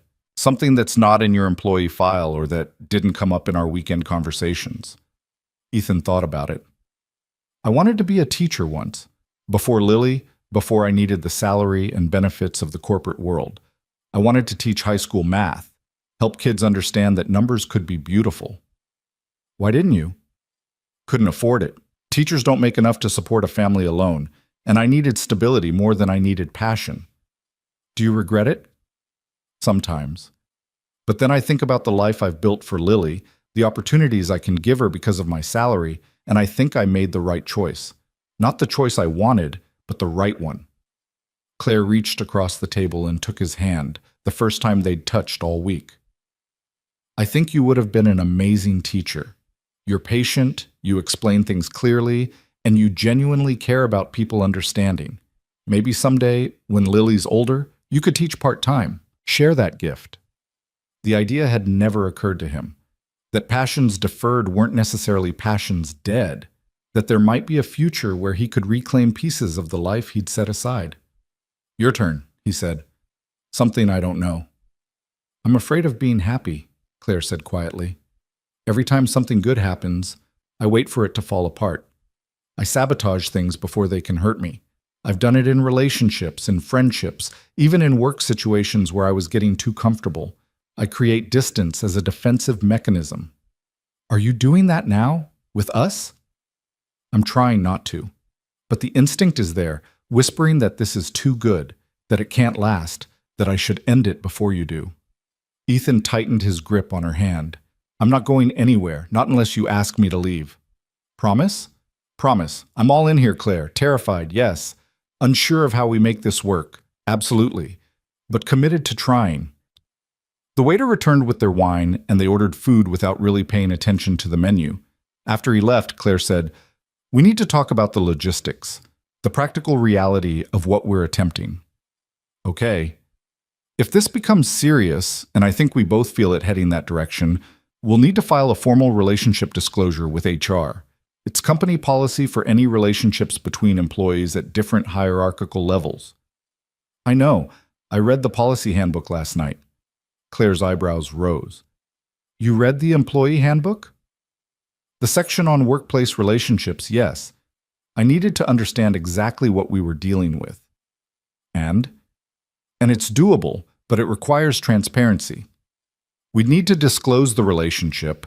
You'd need to recuse yourself from any decisions directly affecting my employment, and ideally I'd transfer to a different department or reporting structure to eliminate the direct conflict of interest." You'd be willing to transfer?" "If it meant we could be together without complications? Yes. My work is good, Claire. I could succeed in any department. The specific role matters less than the life I'm building outside of work." She looked at him with something like wonder. "You've really thought this through?" "I told you, I can't be impulsive. I need to plan, to understand the consequences, to make sure Lily's stability isn't compromised." "And you think we can do this? Make it work despite all the complications?" Ethan looked at her, really looked at her, saw the vulnerability beneath the competence, the loneliness she'd admitted to, the courage it took for someone who'd built walls to let him inside them. "I think we can try. I think we're both smart enough and committed enough to navigate the challenges. But I need to know you want this as much as I do. Because I'm not putting Lily through meeting someone, getting attached, only to have that person decide it's too complicated and walk away. I want this, Claire said without hesitation. I want you. I want to be part of Lily's life, if she'll have me. I want to try building something real instead of hiding behind my career and pretending that's enough. I'm scared to death, but I want it. Then we try. Carefully, thoughtfully, but we try. Their food arrived and they ate slowly, talking about everything and nothing. Claire told him about her college years, about the law degree she'd earned but never used because she'd fallen into corporate strategy instead. Ethan shared stories about Lily's early years, the hilarious disasters and small triumphs of single parenthood. They talked about practical things too, how to introduce a new relationship into Lily's life without overwhelming her, how to maintain work boundaries while building personal connection, when to file the formal disclosure with HR. We should wait at least a few weeks, Claire said. Make sure this is really something before we involve the company officially. Agreed. Maybe after a month? That gives us time to see if this works outside the artificial environment of a beach retreat. A month, that's reasonable. They were splitting dessert, tiramisu that was almost too rich, when Claire said, "Can I ask you something personal?" "Always." "Why did you say yes to all of this? You had every reason to keep things professional, to protect yourself and Lily from complications. What made you willing to take the risk?" Ethan set down his fork, considering the question seriously. "Honestly, you did. The way you saw me, not just as an employee or a single parent, but as a whole person with wants and needs beyond my responsibilities. The way you looked at Lily, with genuine affection instead of polite tolerance. The way you admitted your own loneliness instead of pretending to have it all together. You made me feel like maybe I'd been settling for half a life when I could have a whole one." Claire's eyes were bright with unshed tears. "That's the most beautiful thing anyone's ever said to me. It's the truth." They lingered over coffee, neither wanting the evening to end. Finally, around 10, Claire said, "I should probably get going. Early morning tomorrow." "Yeah, me too. Well, not too early. Lily's with my sister until tomorrow afternoon." "Oh." Something shifted in Claire's expression. "So you have the evening free?" "I do." "Would you want to, I don't know, take a walk?" "I'm not ready to say goodnight yet." They ended up walking along the Westbrook waterfront, a quiet path that ran beside the river. It was late enough that they were mostly alone, just the occasional jogger or dog walker passing by. Claire took his hand as they walked, and the simple gesture felt profound. "I forgot how nice this is," she said, "just walking with someone, existing together without needing to perform or produce and achieve anything. The concept of being instead of doing." Exactly. They found a bench overlooking the water and sat, watching moonlight ripple across the surface. Ethan put his arm around Claire's shoulders, and she leaned into him with a sigh that sounded like relief. "Thank you for tonight," she said, "for making me believe this could work. Thank you for taking the first step, for being brave enough to say how you felt on that beach. I almost didn't. I almost convinced myself it was too risky, too complicated." "What changed your mind?" "Lily, actually. Watching you with her, seeing that love and dedication. It made me realize I'd been using fear as an excuse to avoid living. If you could be brave enough to raise a child alone, to build a good life despite the challenges, then I could be brave enough to admit I wanted more than professional success." They sat in comfortable silence, content to just be together. Eventually, Claire shivered slightly in the evening breeze, and Ethan gave her his jacket. "I should really get you home before you freeze," he said. "I suppose. Though I'd rather stay here." "Me too, but tomorrow's another day. More opportunities." They walked back to their cars, hands linked, both reluctant to let go. At her car, Claire turned to face him. "1 month," she said. "We give this 1 month to see if it's real. If it is, we file the disclosure and deal with whatever comes." 1 month, Ethan agreed. She rose on her toes and kissed him, soft and sweet and full of promise. It was their first kiss beyond that moment on the beach, and it felt like a new beginning. "Good night, Ethan." "Good night, Claire." He waited until she drove away before getting in his own car, sitting there for a moment and processing everything.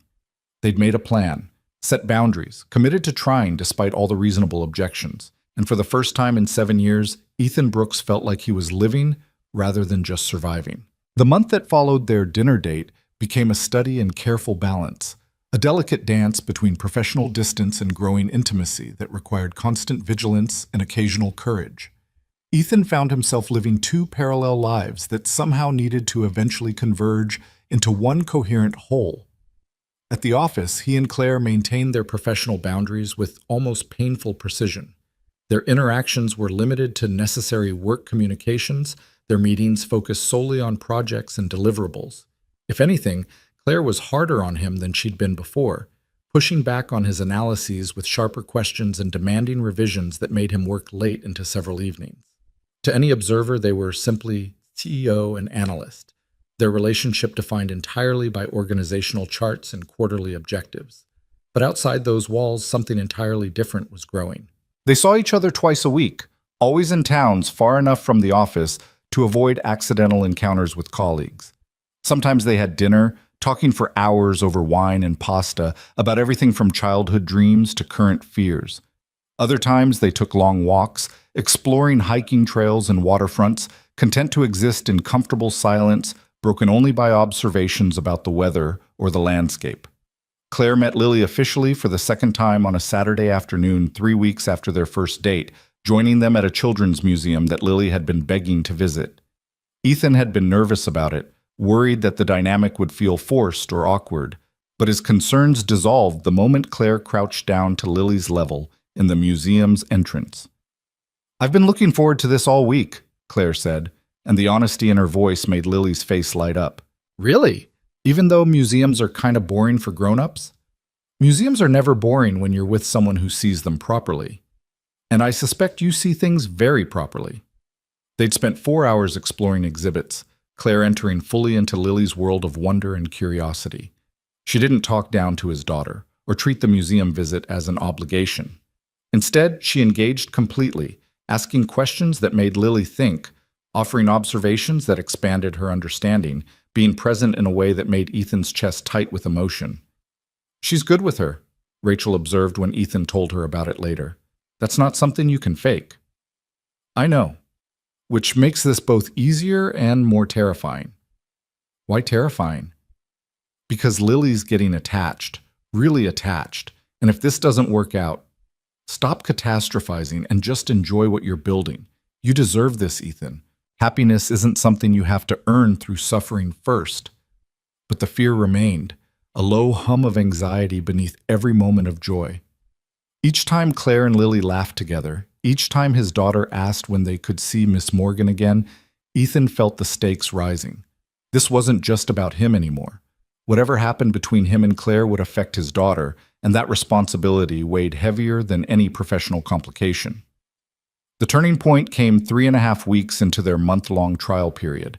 Ethan was working late on a Thursday evening, most of the office already emptied for the day, when Claire appeared at his cubicle entrance. "Working late?" she asked, her tone carefully professional despite the empty office. "Henderson follow-up. Want to get it done before tomorrow's deadline." She glanced around, confirming they were alone, then stepped into his cubicle. "Can we talk? Somewhere private?" They ended up in her office, the door closed and the blinds drawn against the windows that looked out over the main workspace. Claire sat on the edge of her desk rather than behind it, a deliberate choice that eliminated the physical barrier between them. "I've been thinking about our timeline," she said without preamble. "About waiting the full month before filing the disclosure?" Ethan's stomach tightened. "You want to end things early?" "No, the opposite actually. I want to file the disclosure now. I don't want to wait anymore." "Claire, we agreed." "I know what we agreed, but I've spent 3 weeks trying to be professional while everything in me is screaming that this is right, that you're right, and I'm tired of pretending that we need more time to be sure when I already am sure." She stood and crossed to where he sat, taking his hands in hers. "I'm in love with you, Ethan. I probably have been since that first day on the beach when you let me play with your daughter and didn't make me feel like I was intruding. And I'm in love with Lily, with the way she sees the world and the person she's becoming. I don't need another week to know that I want this to be permanent. The words hung in the air between them, weighted with significance and vulnerability. Ethan felt his heart hammering against his ribs, felt the careful walls he'd maintained starting to crumble.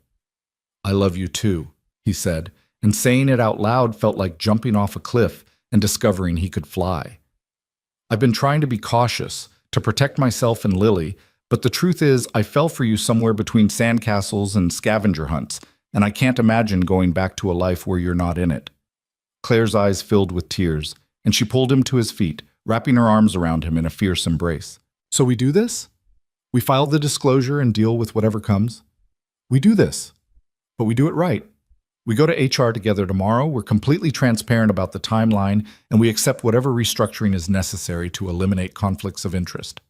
I'll transfer you to the Singapore division, Claire said immediately. It's been needing a senior analyst, and it would put you under different management entirely. Different reporting structure, different approval chains. No possibility of favoritism or ethical concerns. Singapore is a promotion. It's a lateral move with additional responsibilities. You'd be perfect for it, and you know it. Your work speaks for itself, Ethan. This isn't favoritism. This is putting the right person in the right role. He pulled back slightly to look at her. People will still talk.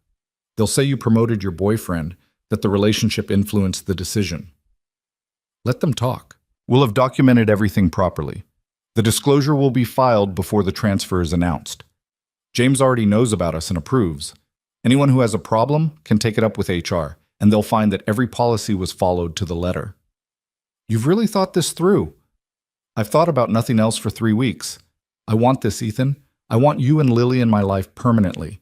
I want to be able to have dinner together without driving 30 miles to avoid colleagues. I want to introduce you as my partner, not hide what we are to each other. I want to build something real. Ethan kissed her then, deep and sure and full of promise. When they broke apart, both slightly breathless, he said, "Okay, we file tomorrow. We do this right." "We do this right," Claire agreed. They spent another hour in her office planning the logistics. They'd go to HR first thing in the morning, file the relationship disclosure with full transparency about when it had started. Claire would immediately recuse herself from any decisions affecting Ethan's employment. The Singapore transfer would be announced next week, giving time for the disclosure to be processed and any concerns to be addressed. They'd handle this exactly according to policy, leaving no room for accusations of impropriety. "What about Lily?" Claire asked as they were finishing. "Have you told her yet? About us being more than friends?" "Not yet. I wanted to be sure first to know this was really happening before I said anything that would get her hopes up. Can I be there? When you tell her?"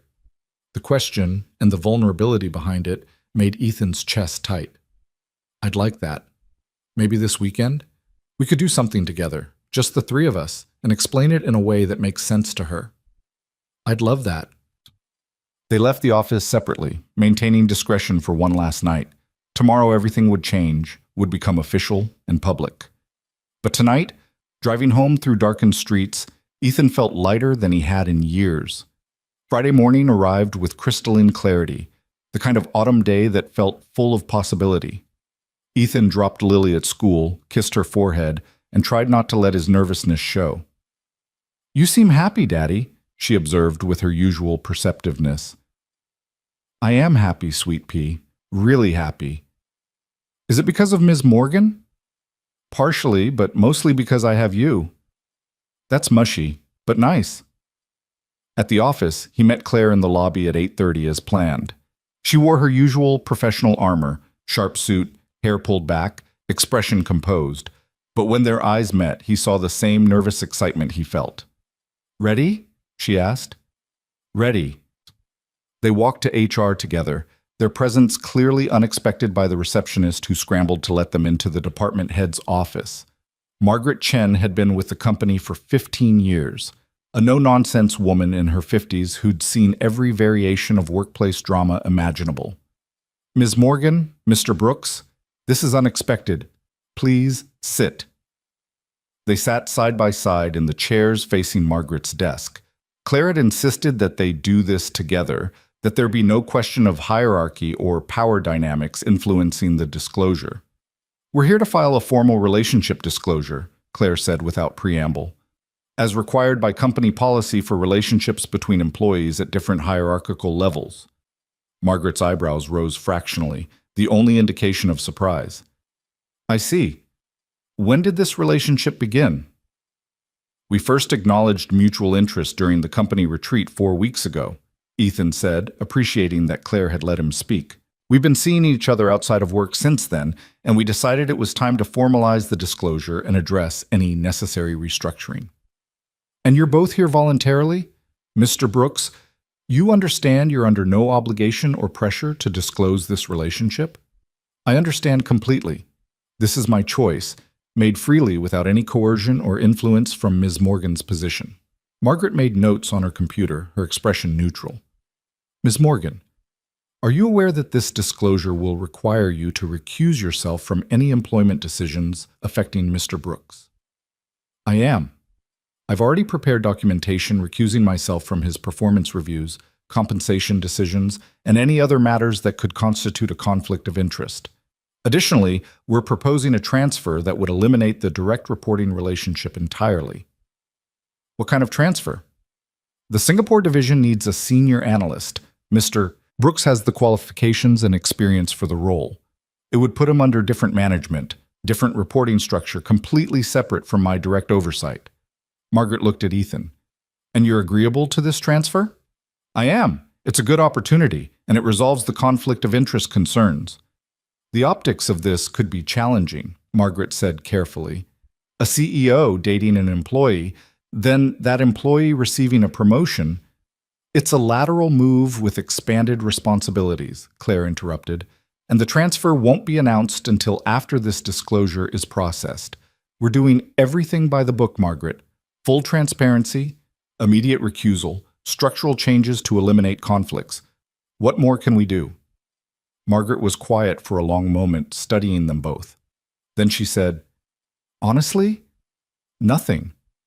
You're handling this exactly right. Most people try to hide relationships or minimize them. You're being proactive and transparent. I appreciate that. She pulled up several forms on her computer and began walking them through the disclosure process. There were questions about the nature of their relationship, its duration, whether there was any exchange of benefits or favorable treatment. They answered everything honestly, holding nothing back. I'll need to speak with James Morrison, Margaret said as they were finishing. Get his formal approval for the transfer and confirm there are no concerns at the executive level. James already knows, Claire said. He's been supportive. Good. That makes this easier. I'll process the disclosure today and schedule the transfer announcement for next week. In the meantime, Ms. Morgan, you're officially recused from any matters involving Mr. Brooks. Any questions or concerns about his work go through me or through his current department head. They thanked Margaret and left her office, not speaking until they were in the elevator heading back to their respective floors. That went well, Ethan said. Better than I expected. Margaret's fair. She won't let office politics influence how this is handled. What about everyone else? Brad and Sarah and all the people who are going to have opinions about this? Claire looked at him, her expression serious. People are going to talk. Some of them will be supportive, some will speculate about favoritism, some will make it into drama because that's what people do. But we know the truth. We know we've done this right. And that has to be enough. It is enough. The elevator doors opened on Ethan's floor. Before he stepped out, Claire caught his hand briefly. Tomorrow, talk to Lily? Tomorrow, come over around 2? I'll be there. The news spread through the office with impressive speed. By Monday afternoon, it was clear that everyone knew about the disclosure, though the details had gotten predictably distorted through the gossip chain. Ethan heard variations ranging from they've been secretly dating for months to he got her pregnant and she's covering for him to she's just using him for some kind of social experiment. He ignored most of it, keeping his head down and focusing on his work.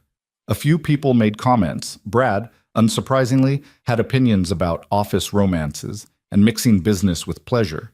But most of his colleagues were either genuinely supportive or professional enough to keep their thoughts private. Sarah from HR stopped by his desk on Tuesday. I heard the news, just wanted to say congratulations. Claire's a good person, despite what some people think. She deserves to be happy. Thank you. That means a lot. Also, for what it's worth, I think you handled the disclosure exactly right. Going to HR together, being transparent, accepting the transfer. It shows integrity. Word of his impending transfer to Singapore spread quickly after that, generating a whole new wave of speculation. But this time, Ethan found he didn't care as much. He had Claire, he had a plan, and most importantly, he had the knowledge that they were building something real. The conversation with Lily happened on Saturday afternoon, as planned. Claire arrived at 2 o'clock carrying a bakery box that Lily immediately recognized. Cupcakes. Did you bring cupcakes? I brought cupcakes. I thought we could have a little celebration. What are we celebrating? Claire looked at Ethan, who nodded. They decided to do this together, to present it as a united decision rather than something imposed on Lily. Actually, we wanted to talk to you about something important, Ethan said, settling on the couch and patting the space beside him. Come sit with us? Lily climbed up between them, her expression curious but not concerned. Am I in trouble? Not at all. This is good news, actually, but it's big news, and we want to make sure you understand it. Okay? Ethan glanced at Claire, drawing strength from her presence. You know how you asked me if I was going to marry Miss Morgan? Yeah, you said it was complicated. Well, it's less complicated now. Miss Morgan and I have been spending time together, getting to know each other better, and we really like each other. A lot. Like boyfriend-girlfriend? Lily's eyes went wide. Like boyfriend-girlfriend, Claire confirmed. Your dad and I are dating, which means we want to spend more time together, as a family, if that's okay with you. Lily looked between them, processing. So you're going to be my mom? The question hung in the air, weighted with hope and vulnerability that made Ethan's throat tight. That's not quite how it works, Sweet Pea, he said gently. Miss Morgan and I are dating, which means we're seeing if we want to be together permanently. If we do, and if we decide to get married someday, then yes, she would become part of our family in a permanent way. But that's something that happens slowly, over time, as we all get to know each other better. I already know her. She's nice and she listens and she makes good sandcastles. Those are all true things, Claire said, smiling, but there's a difference between being friends and being family. Your dad and I want to make sure we're doing this right, taking the time to build something strong, which means you get to be part of that process. If you're ever uncomfortable or have questions or just need to talk about how you're feeling, you can always tell us. Okay? Lily nodded seriously. Okay. Can I still call you Miss Morgan? You can call me whatever feels comfortable. Ms. Morgan, Claire, whatever you like. What about Mom? Claire's eyes filled with tears, and she looked at Ethan helplessly. He put his arm around his daughter, pulling her close.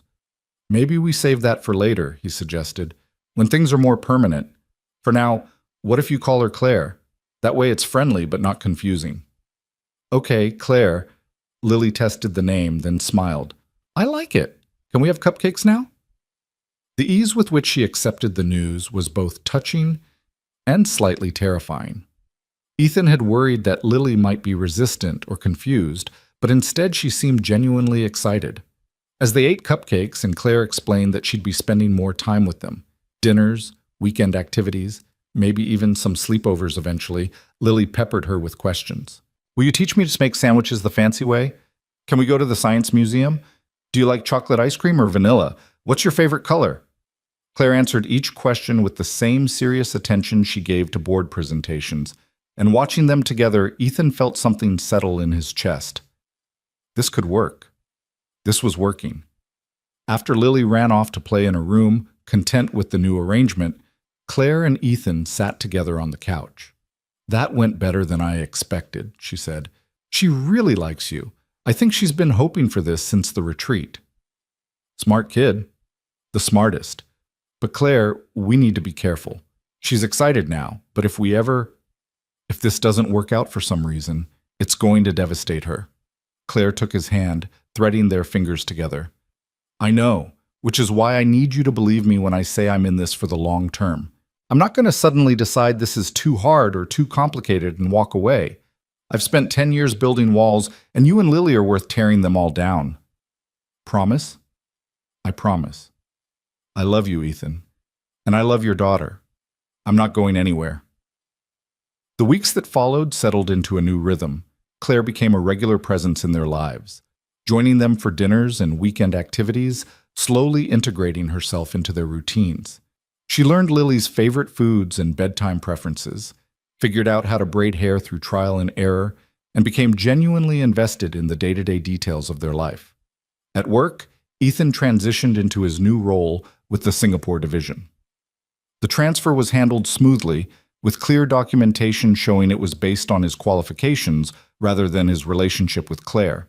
He reported to a different manager now, someone who'd never worked directly with Claire, eliminating any appearance of conflict. Some people still gossiped, of course.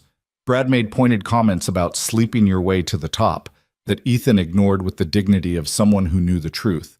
But mostly, the office moved on. There were always new dramas, new relationships, new scandals to occupy people's attention. 2 months after they'd filed the disclosure, Claire suggested dinner with James Morrison and his wife. "He wants to get to know you outside of work," she explained. "See the person I'm building a life with." "Is this a test?" "More like a blessing. James has been a mentor to me for years. His approval matters." The dinner was at an upscale steakhouse, the kind of place where the wine list had its own sommelier and the bread was served warm with 3 types of butter. Ethan was nervous, but James put him at ease immediately. "Heard good things about your work in Singapore," James said as they settled into their table. "Chen says you're exceeding expectations." "I'm enjoying the challenges. Different market dynamics than domestic operations." "Different, yes, but you're adapting well. That's what good analysts do. They adjust to new contexts without losing their fundamental strengths." James's wife, Patricia, was warm and engaging, asking about Lily and seeming genuinely interested in the answers. As the evening progressed, Ethan relaxed, realizing this wasn't an interrogation, but an invitation. James and Patricia weren't just Claire's mentors and friends. They were becoming his as well. Over dessert, James said, "Can I give you some advice, professional and personal?" "Of course." "Don't let anyone make you feel like you haven't earned your success. You're good at what you do, Ethan. The transfer to Singapore was justified by your work, not your relationship. But people will always speculate, especially when workplace romances are involved. The key is knowing your own worth and not letting external noise shake that confidence." "Thank you, sir. I appreciate that." "And on the personal side, take care of her." James nodded toward Claire, who was deep in conversation with Patricia. "She's tougher than she looks, but she's also been alone for too long. You and your daughter are good for her.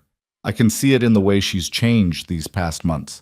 More present, more engaged with life outside the office. That's worth protecting." "I intend to," Ethan said. "She's worth protecting." Winter settled over the city, bringing shorter days and the promise of holidays. Lily's school had a winter concert in mid-December, and when Ethan mentioned it casually to Claire, she immediately asked if she could attend. "You don't have to," he said. "It's just a bunch of 7-year-olds singing holiday songs off-key." "I want to, if that's okay with you and Lily." "But..." The concert was exactly as chaotic as Ethan had predicted. Children forgetting lyrics, one boy picking his nose throughout the entire performance, a minor collision when 2 kids tried to occupy the same spot on the risers. But Lily sang with fierce concentration, her small voice occasionally audible above the general cacophony. Afterward, as they waited in the crowded hallway for Lily to emerge from the classroom, Claire slipped her hand into Ethan's. "Thank you for letting me be part of this. Thank you for wanting to be part of it." When Lily finally appeared, still wearing her construction paper reindeer antlers, she ran straight to Claire. "Did you see me? Did I do good?" "You were perfect," Claire said, crouching down to her level. "The best singer in the whole concert." "Daddy says you have to say that because you like me." "I do like you, but I also mean it." Watching them together, Ethan felt the last of his reservations dissolve. This was his family now, not the traditional structure he'd once imagined, but something equally valid and infinitely precious. That night, after Lily was asleep, Ethan and Claire sat on the couch drinking hot chocolate and talking about the future. "I've been thinking about next steps," Claire said carefully, "about where this is going." Ethan's heart stuttered. "What kind of next steps?" "The permanent kind. The kind that involve commitment and shared lives and all the things that terrify me but that I want anyway." She set down her mug and turned to face him fully. I want to marry you, Ethan. Not today, not next week, but eventually. I want to be Lily's stepmother, to build a life with both of you. I want to wake up next to you every morning and go to sleep knowing you're there. I want all of it. That sounds like a proposal. It's not. Not yet. Because I want to make sure you want the same things, that I'm not moving too fast or pushing for something you're not ready for. Ethan pulled her closer, wrapping his arms around her. I want all of it too. The marriage, the shared life, the future. But you're right that we should take our time. Make sure Lily's comfortable with each step, that we're building something sustainable rather than rushing because it feels good. So we're engaged to be engaged. Something like that. Committed to the trajectory, even if the timeline is flexible. I can live with that. They sat in comfortable silence, Claire's head on Ethan's shoulder, both of them watching the lights from the Christmas tree Lily had insisted on decorating in early November. Outside, snow was beginning to fall, the first significant accumulation of the season. I never thought I'd have this, Claire said quietly. I'd convinced myself that career success was enough, that wanting more was greedy or unrealistic. And then you appeared with your daughter and your quiet integrity and your willingness to take risks despite your fear. And suddenly I wanted everything I'd told myself I couldn't have. I was doing the same thing, convincing myself that being a good father was enough, that wanting companionship or love was selfish when I should be focused entirely on Lily. But you showed me that I could be a good father and still want something for myself, that the two weren't mutually exclusive. We're good for each other. We really are. Christmas came and went in a blur of wrapping paper and sugar cookies, and Lily's delighted squeals over presents. Claire spent Christmas Eve with them, staying through dinner and gift opening, becoming part of their traditions in a way that felt natural rather than forced. New Year's Eve, they left Lily with Rachel and went to a quiet restaurant overlooking the water. As midnight approached, they walked down to the waterfront, watching fireworks bloom across the sky in cascading colors. New year, new beginning, Claire said as the clock struck 12. New chapter in an ongoing story, Ethan corrected, pulling her close for a kiss that tasted like champagne and promise. In February, 6 months after the beach retreat that had started everything, they made it official. Not the engagement, that would come later, on Lily's 8th birthday when Claire asked for her permission first, but the living arrangements. Claire moved into Ethan's house, the three of them becoming a permanent unit rather than separate lives that occasionally intersected. The adjustment wasn't seamless. There were disagreements about household responsibilities and parenting approaches and how to organize the bathroom cabinet. There were moments when Claire's independence clashed with Ethan's need for structure, when Lily tested boundaries to see if Claire would really stay. But they worked through it with patience and communication and the fundamental commitment they'd made to each other. They went to family therapy to make sure Lily had space to process the changes. They established routines that honored everyone's needs. They built something real and messy and imperfect and absolutely right. At work, Ethan continued to excel in his role, his success speaking for itself. The gossip eventually died down, replaced by grudging respect for someone who'd navigated a complicated situation with integrity. Claire remained as demanding and brilliant as ever, her leadership strengthened rather than compromised by her personal happiness. On a Saturday morning in late spring, almost a year after that first beach retreat, Ethan woke to find Claire and Lily already up, their voices carrying from the kitchen. He lay there for a moment, listening to them plan their day, something about a farmer's market, and maybe ice cream after, and felt profound gratitude for this life he'd been brave enough to choose. He found them in the kitchen, Lily sitting on the counter while Claire made pancakes, both of them covered in flour and laughing about something. "Morning," he said, and they both turned to him with matching smiles. "Daddy, Claire's teaching me to flip pancakes." "I can see that. You're both wearing most of the batter." "The batter jumped," Lily explained seriously. "It wasn't our fault." "The batter is very adventurous," Claire agreed, winking at Ethan over Lily's head.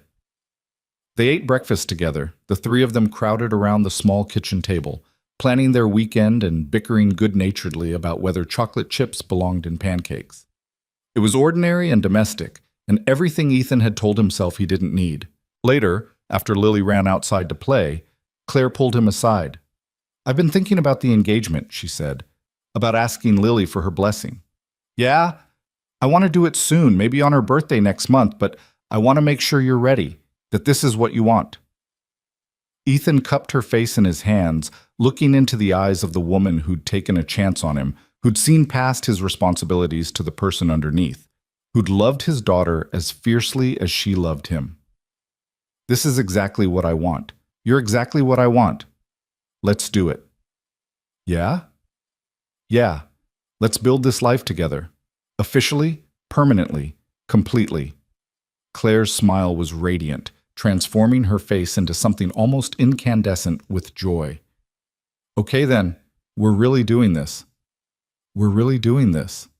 They sealed it with a kiss, deep and sure and full of promise. Outside, they could hear Lily singing to herself as she played, her voice carrying through the open window like a blessing. Ethan thought about that day on the beach, about the moment when Claire had whispered, "You don't have to look away," and everything had started to shift. He'd been so scared then, so convinced that protecting himself and Lily meant keeping everyone else at a distance. But he'd been wrong. Protection wasn't about walls and isolation. It was about choosing wisely, loving bravely, and trusting that the right people would stay. Claire had stayed. Through disclosure processes and office gossip, through family adjustments and relationship challenges, through every moment of uncertainty and fear. She'd stayed because she'd chosen them, and they'd chosen her, and that choice had been brave enough to build something lasting. A year ago, Ethan Brooks had been a single father maintaining careful distance from his boss, convinced that safety meant solitude. Now he was a man building a future with the woman he loved and the daughter they both adored. The journey hadn't been simple or easy, but it had been worth every complicated, terrifying, beautiful moment. And as he stood in his kitchen with Claire in his arms and Lily's laughter floating through the window, Ethan realized that this was what happiness looked like. Not perfect or uncomplicated, but real and chosen and infinitely precious. They'd taken a chance on each other when every logical reason said they shouldn't. They'd been brave enough to tear down walls and build bridges instead. And in doing so, they'd created something that neither of them could have built alone. A family, a future, a life worth living. The cage of responsibility had become a home. The loneliness had transformed into love. And all it had taken was the courage to say yes when everything else screamed no. As Claire pulled away to check on the pancakes and Ethan went to call Lily in for breakfast, he felt the story of who they'd been shifting into the story of who they were becoming. Not an ending, but a beginning. Not a destination, but a journey they'd chosen to take together. And that, he thought, was exactly how it should be.